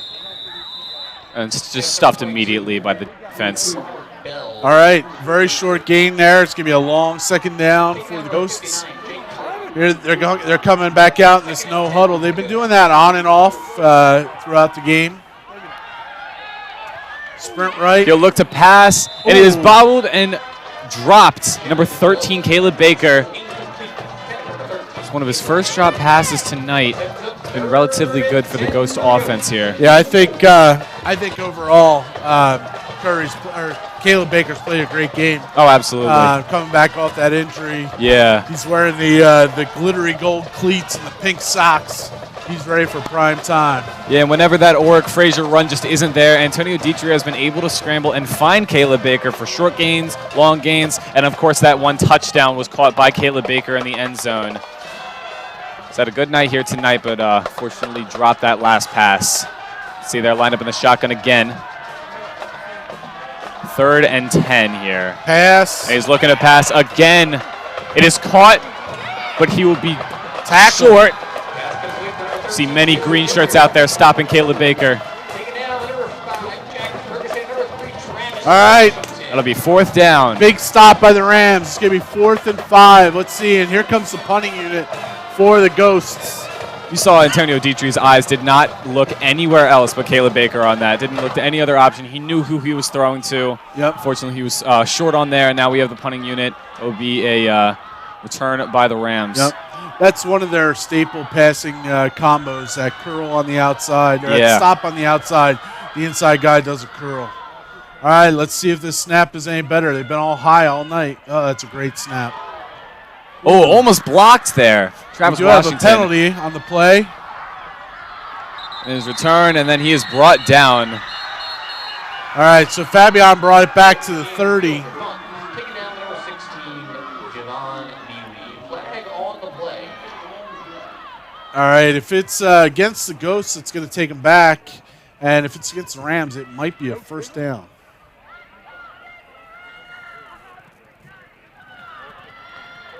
Holding on the All right, it's holding.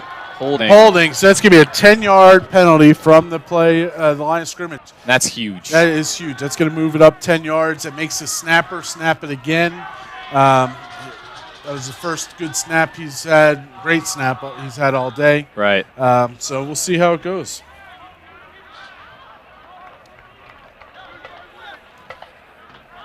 Got Fabian in the back here. Yeah, I mentioned Sam Hollenbach winning that game in the Orange Bowl, but he was also the MVP of the Champs Bowl, beating Purdue.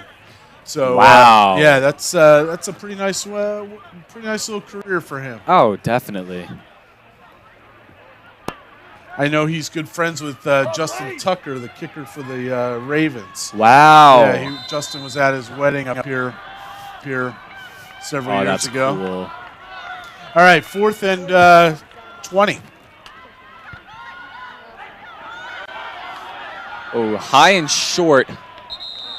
All right, and we got a Rams bounce. It's going to be dead. First down for the Rams at the 49. 49-yard line. That's a difference of 19 yards because of that penalty. So that's awesome for the Rams. Free 19 yards courtesy of the Ghosts. Thank you very much. See if we can turn this into a scoring drive here for the Rams. Hey, so going back to that PIAA state championship game that our boys basketball was in. Yeah. You know, the road to get there, we faced the Abington Ghosts 4 times. Yeah, oh man. With 4 times the charm. Yeah, Eric Dixon, who's at Villanova, and another guy who's at Penn, I believe. Yeah, he was at Penn, and a 6'5" point guard, and of course Eric Dixon just dominated inside. We pulled it together for a historic win that led us to Hershey. What a great season that was. As a freshman. Oh, counter! Go CJ! Oh, and he's got some room to run here. Oh, holding! CJ will go all the way. But we got a penalty flag. Holding on number 2.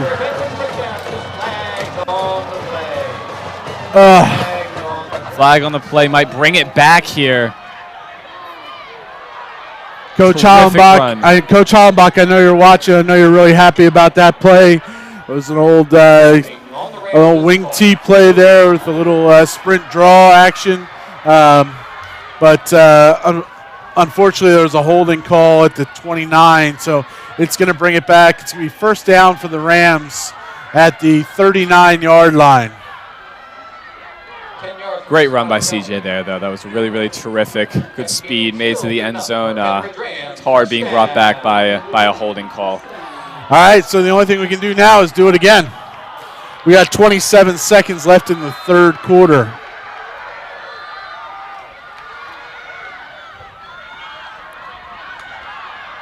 CJ will take it again, right up the middle.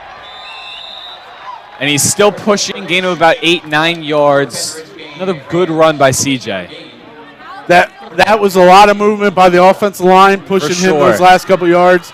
You know, he just had a 51-yard run called back.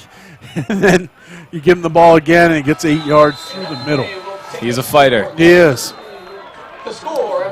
Wow, at the end of the third quarter, the Rams 14 and the Ghosts 15. All right, let's see if the Rams can turn this into a scoring drive. We can use some points on the board to take the lead over Abington in this fourth quarter here. Yeah. So I talked earlier about some famous alumni from Abington. I talked about some of the athletes, but they also have Nathan Snyder, who's the U.S. Secretary of Defense. Wow. They have Bob Saget from Full House. Hey. That's pretty good. He was Bob Saget. Yeah, he was the dad on Full House. And they also have a guy named Amar Bose. If you recognize that last name, B-O-S-E, you might be listening to this game on some Bose headsets. The founder and founder of Bose Speaker Company, was also from Abington. Also, a huge benefactor for Abington School District, who made a $25 million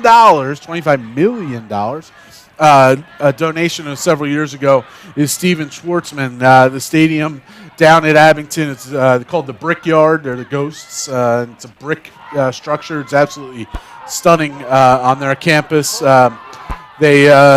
donated the money for that stadium several years ago, and then followed up with $25 million.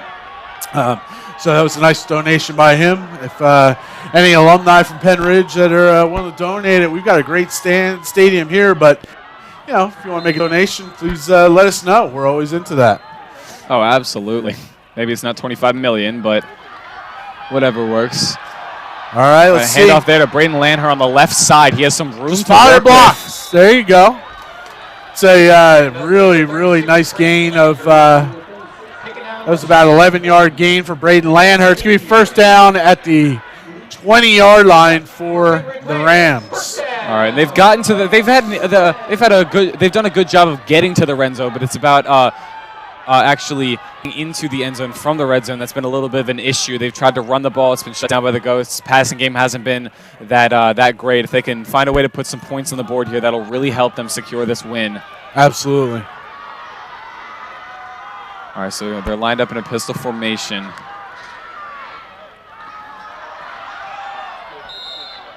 Go Ferg.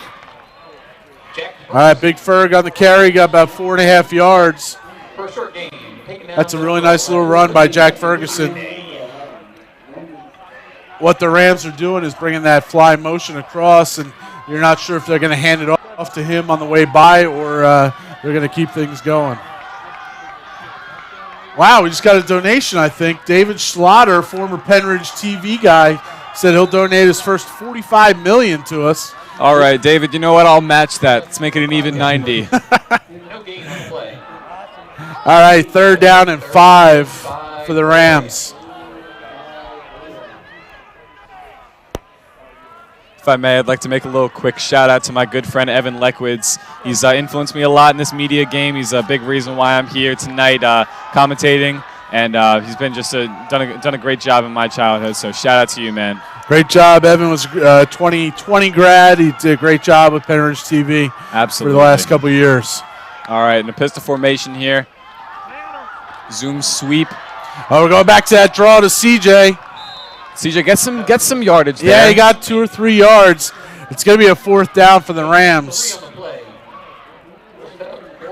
I'm going to venture to say that the Rams are going to go for this. After coming up short on that last field goal, they want to put it in the lineman and the running back's hands to get the first down. Absolutely. And try to win this. It's going to be a long 2 yards to get to the 10, but here we go. This is a really, really important play with 9:54 remaining.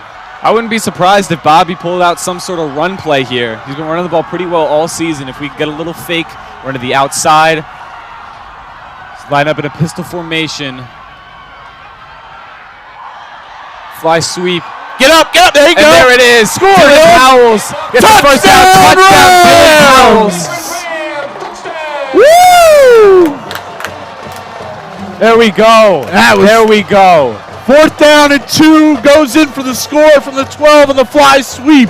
Fly Dylan sweep with Dylan Powell's. Great run there. Great run. And he was shut down twice in the red zone. The last time that they were down there, it was the field positioning was switched, but he came up there and got some good points on the board for Pennridge. Yeah. So this is a big kick to go up by 6 with 9.5 to go. See if Brandon Shire can put it through the goalpost.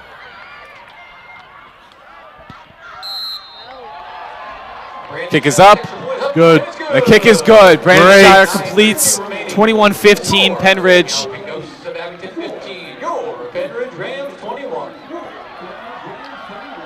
That was a great drive. That was good. Yeah, and it goes back to that punt. They get the penalty on the punt. It moves them back. We get 19 yards. Yeah. We have a couple of really great runs. CJ's gets called back, but then he goes back and gets in a tough 8 yards after that. And yep. So this is a good start here. We got 9.5 to go. The Rams know what they need to do to be successful. They got to stop the run and don't allow a big play. That's the key. Absolutely. They can't get sucked up. The defensive backs can't get sucked up on a play action. They got to play their man and go out and finish this thing.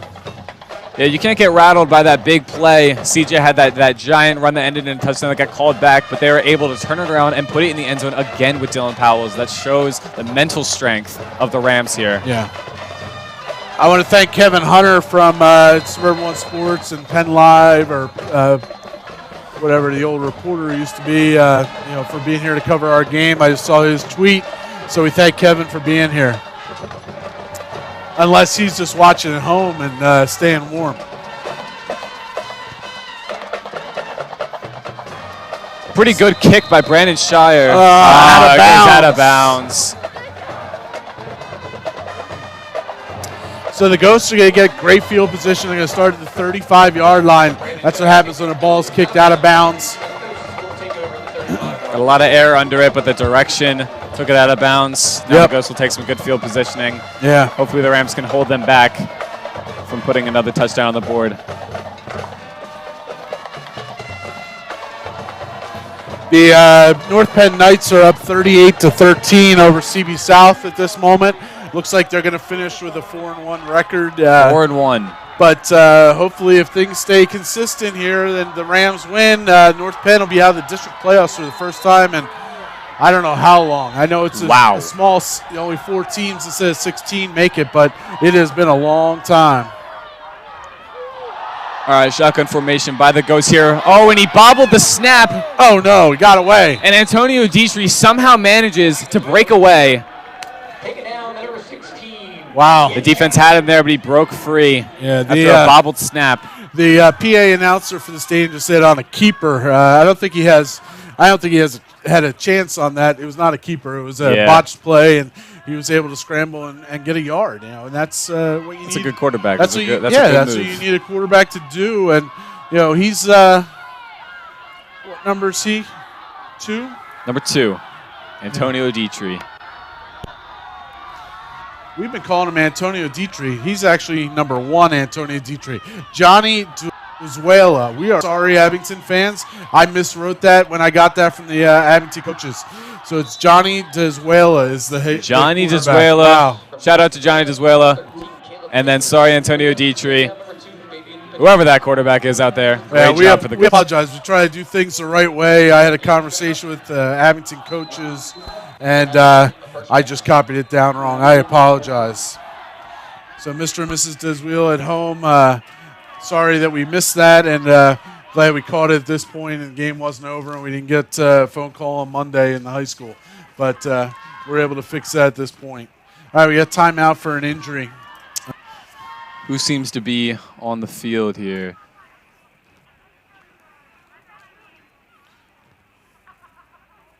All right, it's a player on the Rams. Be Tim Yencha, have a big hand at home for Tim. Playing a great game at corner tonight. Looks like he's walking off. He's doing a good job. These players are tough, able to just bounce back from injury, like Caleb Baker early on, and hopefully Tim Yencha will come back and will be able to deliver on the defensive end for Pennridge. Yep.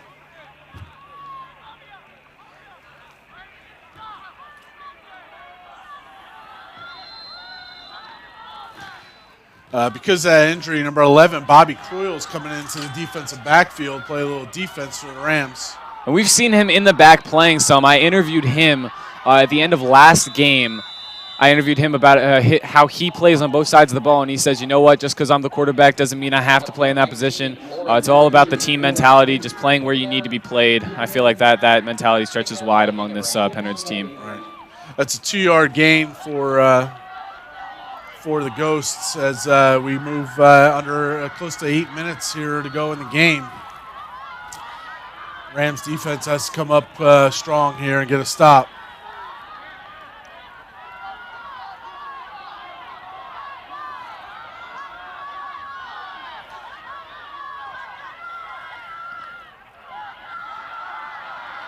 All right, we all knew where that ball was going. But the Rams stop him. Oric Frazier with the carry. And the defense with the great stop there. Travis Washington in on the stop. Sets up 3rd and 6 for Abington.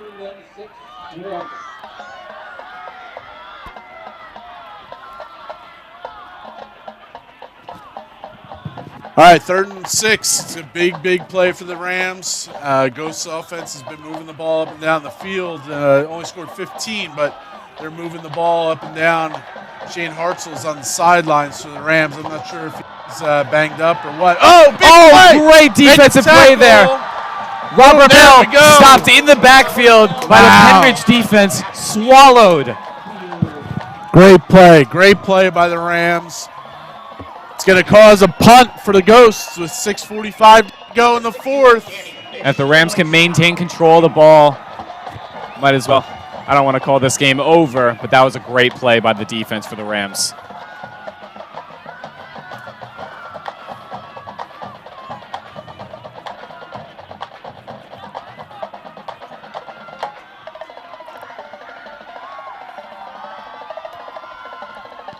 Bit of a low snap there.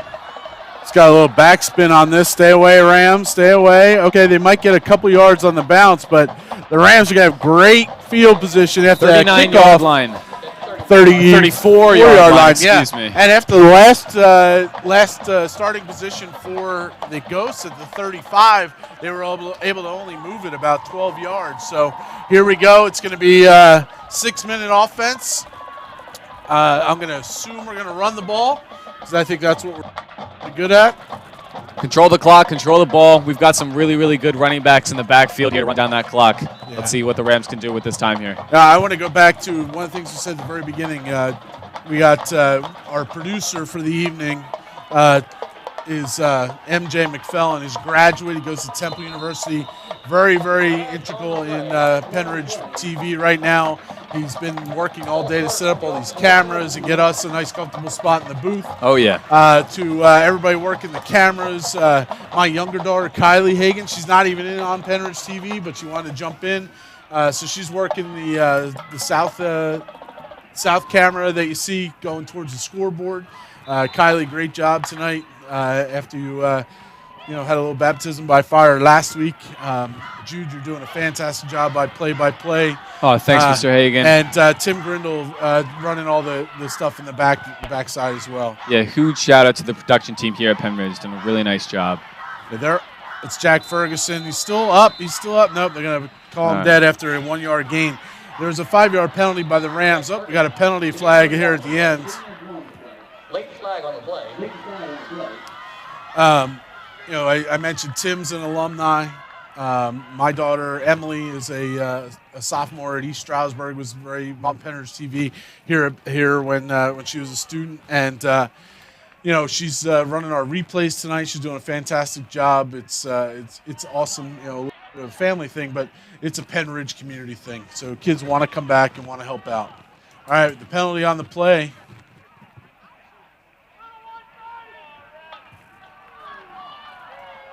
See what this takes them back to. Personal foul against the Rams. Wow, the crowd does not like this call. A lot of booing going on in Helman Field. That was on the other side of the field, and I really didn't have an angle on it, but, we'll see how it goes. All right, we got 2nd and, they're almost 30. 2nd and long here. Placed at about the 16-yard line. All right, that'd be a great time to get a long run here, maybe by Bobby Croyle. Bobby Croyle will take it. Scrambles to find. Big pass over. Oh, overthrown to Jack. That was a pretty good throw. It's a long-distance throw. Jack Ferguson's a fullback, 5-yard kind of guy, and he's 40 yards downfield chasing after a ball. That would have been a great play by him, but just wasn't on target. We got 3rd and 27. Clock stops on an incomplete pass, too, so we're not losing any time off the clock. That's not what the Rams need at this point.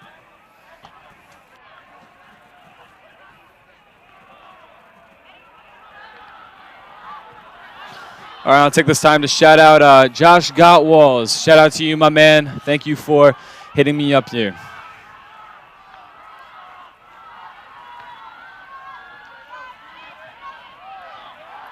Run that little draw again, and CJ stopped for no gain. It's going to be 4th down and 27. Let's see who, Brendan Shire's coming out to punt. Shane Hartzell has not been in the game for a good amount of time here. CJ is a little slow to get up.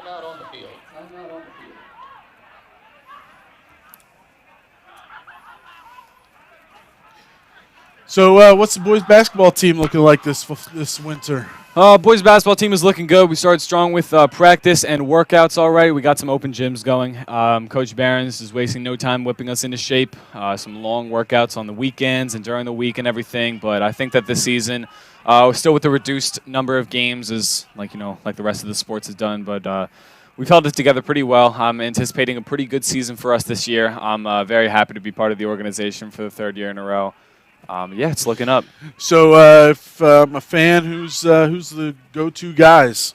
The go-to guys this year will obviously be the 3rd starter 3 years in a row is going to be Luke Yoder, the relative of Sean and Kyle Yoder, if you guys know who those are, big basketball people in the community. Another big guy is Colin Post, the younger brother of John Post, who was also on the football team here, pretty big name in the athletic community. We've got those two really good guys. Then we've got some other seniors that will just be playing huge roles. We've also got juniors such as Justin Nichols, myself, Jude D'Agostino, and Justin McCormick, Carter. Just so many names to shout out, but we've got a lot of a good core group of guys here to work with this season. It's going to be fun. Yeah, absolutely. Abbreviated season, obviously, but right. We're going to play only Suburban 1 League games until you get to the district playoffs. Oh, and the fumble punt. Fumbled snap by Shire, but he gets a good roll. Be brought down at about the 48 hardly yard any line. return. That's good. Dr. Cashman, our building principal, is also saying you have to watch out for those Central Bucks High School West Bucks. I don't know if you know, but his son Charlie is a sophomore. One of the point guards is going to see a lot of varsity action this year. After a really, really strong freshman year with the JV team last year. So, Dr. Cashman gets to root for his son in 2 of the Pennridge games. And it's got to be fun. Yeah, he's a good kid. He works hard. He's got his mother's athletic ability, and, he does good things on the basketball court. Yeah. Yeah, we faced off against Cashman's son. Last year I played him on the JV team. He's a good kid. I like him. And I want to take this time to add on to the previous shout-out, Josh Gottwall's graduation class of 2020. Seems to be pretty close with Evan Leckwood. Shout out to you, my man. That's good. That's good. If anybody's wondering where Mr. Odd is tonight, Mr. Odd and I did the game last week, and we're trying to grow this this TV studio with our students. So hopefully, if we get a playoff game next week, there might be 2 students doing these games. I'm almost out of knowledge anyway, so it's all good. But we hope to have some kids. But Mr. Ott said sorry he couldn't make it. He had a date with Jennifer Aniston this evening, so he was a little busy. Yeah, I bet he was. All right, here we go. That's a really he brought nice down great play. defensive play by the Rams there. That's number 43 for the Rams.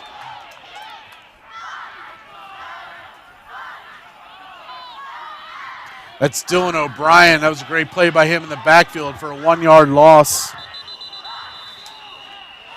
All right, we got another injury on the field. One of the ghosts is down. A lot of injuries tonight. Very physical game so far.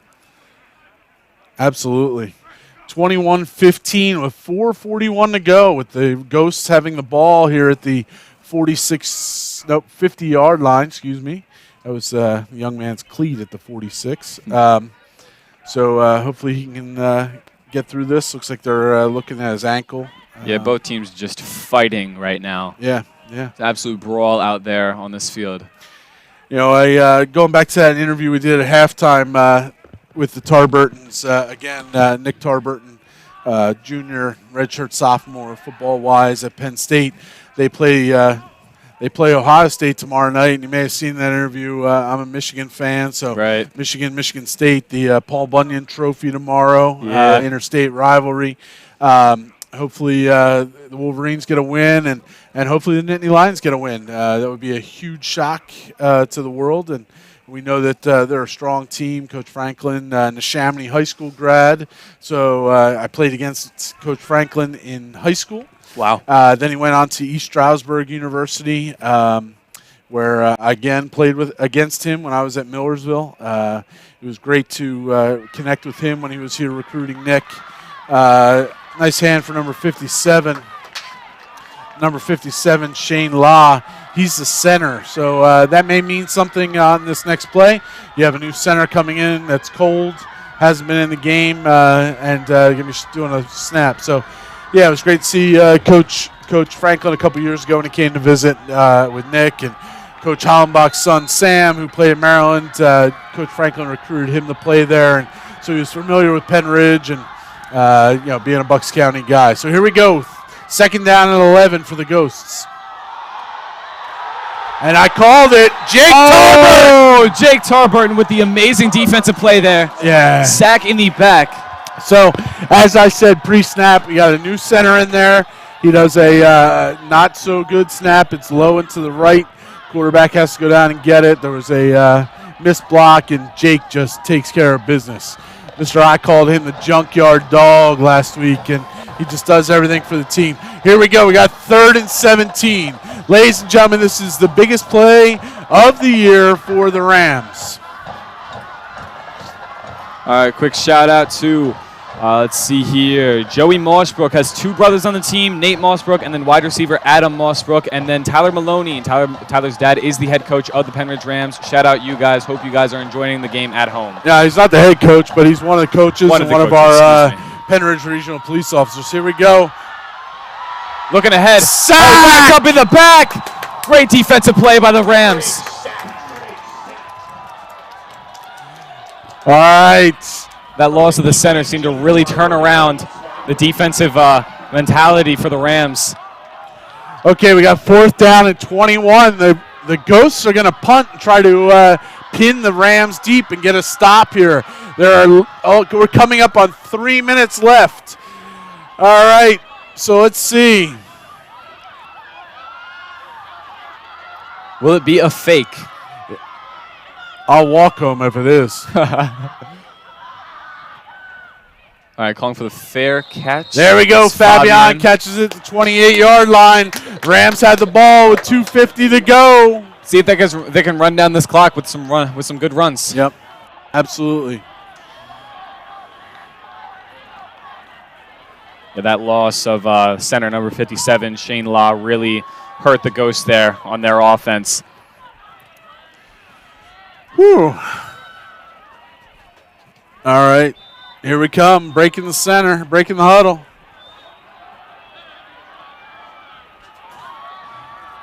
All right, they're coming out with 2 receivers, trying to spread out the defense a little bit. We're going to hand off to Dylan Powles. Get around the edge, Dylan. Take it to the outside, but is stopped. It's going to be no gain, and the Ghosts call timeout. The Ghosts call timeout to stop the clock with 2:43.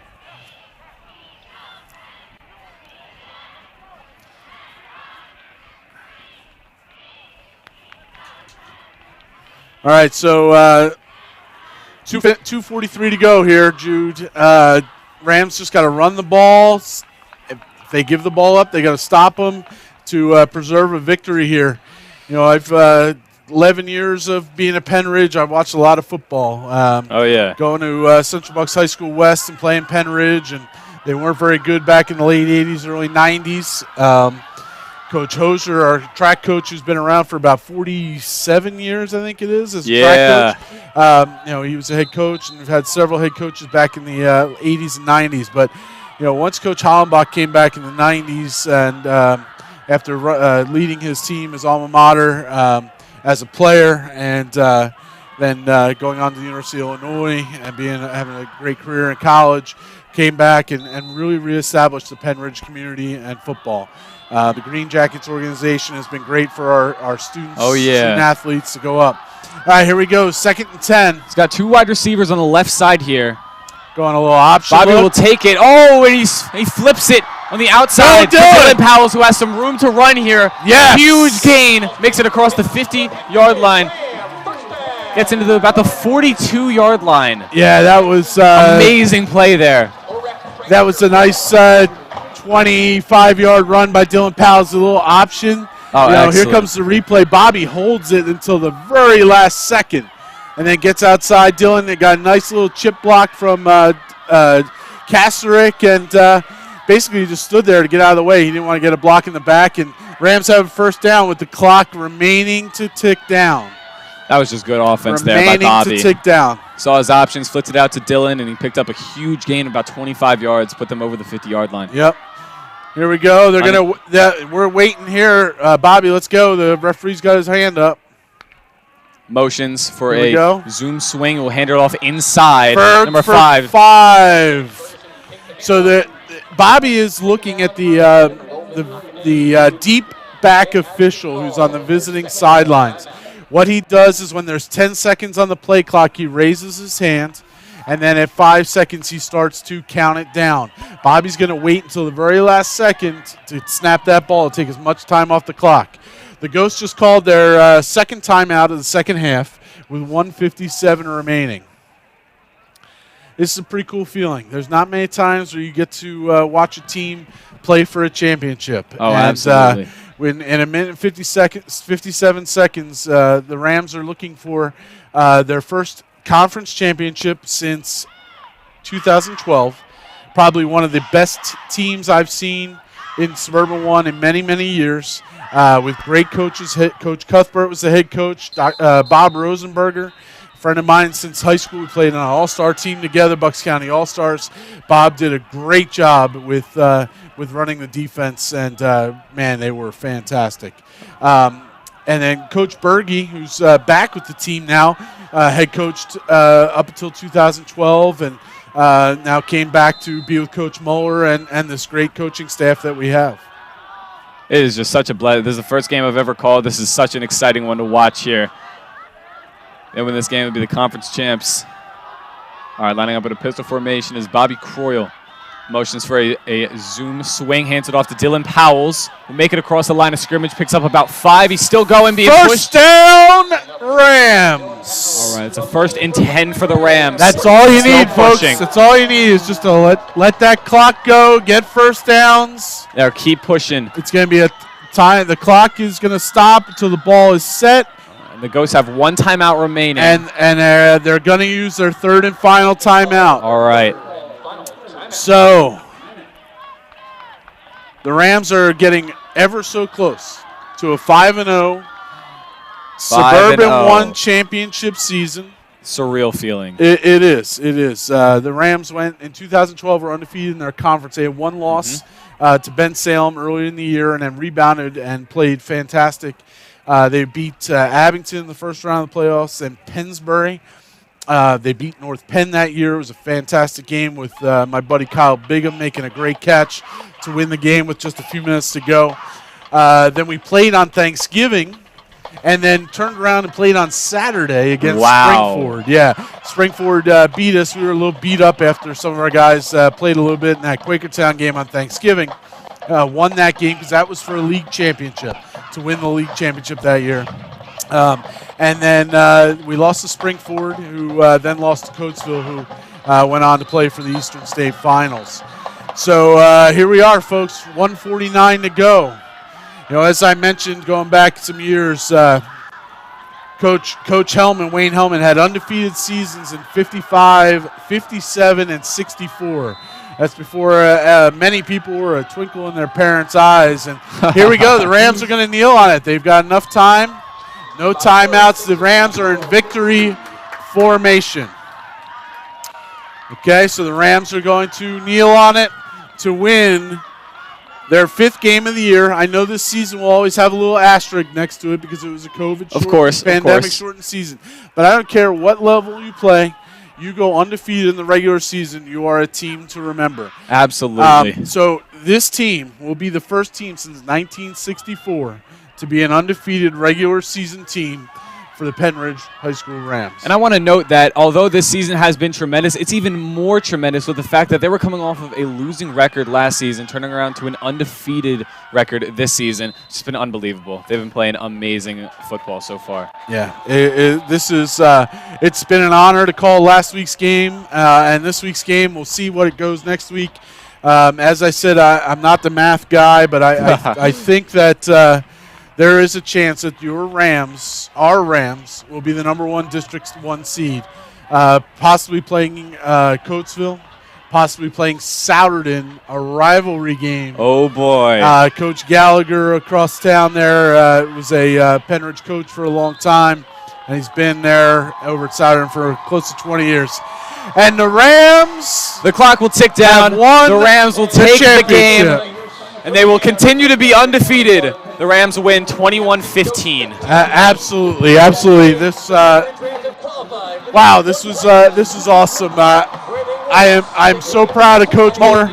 It's his 3rd year as a head coach in Suburban 1, and he's I'm not even sure if he's 30 years old yet. Wow. And, He has a great future in front of him. He did a great job with these kids. And with the final score here tonight at Helman Field, 21 for the Rams, 15 for the Ghosts. I want to thank everyone. I don't know what we're at now. 582 people watching. Wow. I don't know what we were at before the game went into submission mode, but I want to thank everyone for being online, understanding the times that we have, and that Pennridge TV is able to bring home the game to you on your couch, on your mobile phone, whatever it may be. This is Scott Hegen, 12th grade principal of the class of 2021 with Jude D'Agostino, Jr., class of 2022 at Pennridge. It has been an honor calling this game with you guys. Thank you so much for tuning in. And one more shout out. MJ McPhelin did a great job along with Tim Grindle. Absolutely. They were awesome producing and directing tonight. And our camera people and our replays by Emily Hegen were absolutely flawless. We appreciate everything that you guys do. And Mr. Friedman, I know we didn't get to favorite teachers, but I dressed up as Guy Fieri for Halloween. And everybody thought I was Mr. Friedman. So great job, and Mr. Friedman is a well-loved guy. Let's go and enjoy a great weekend. Happy Halloween to everybody. The Rams beat the Ghosts 21-15.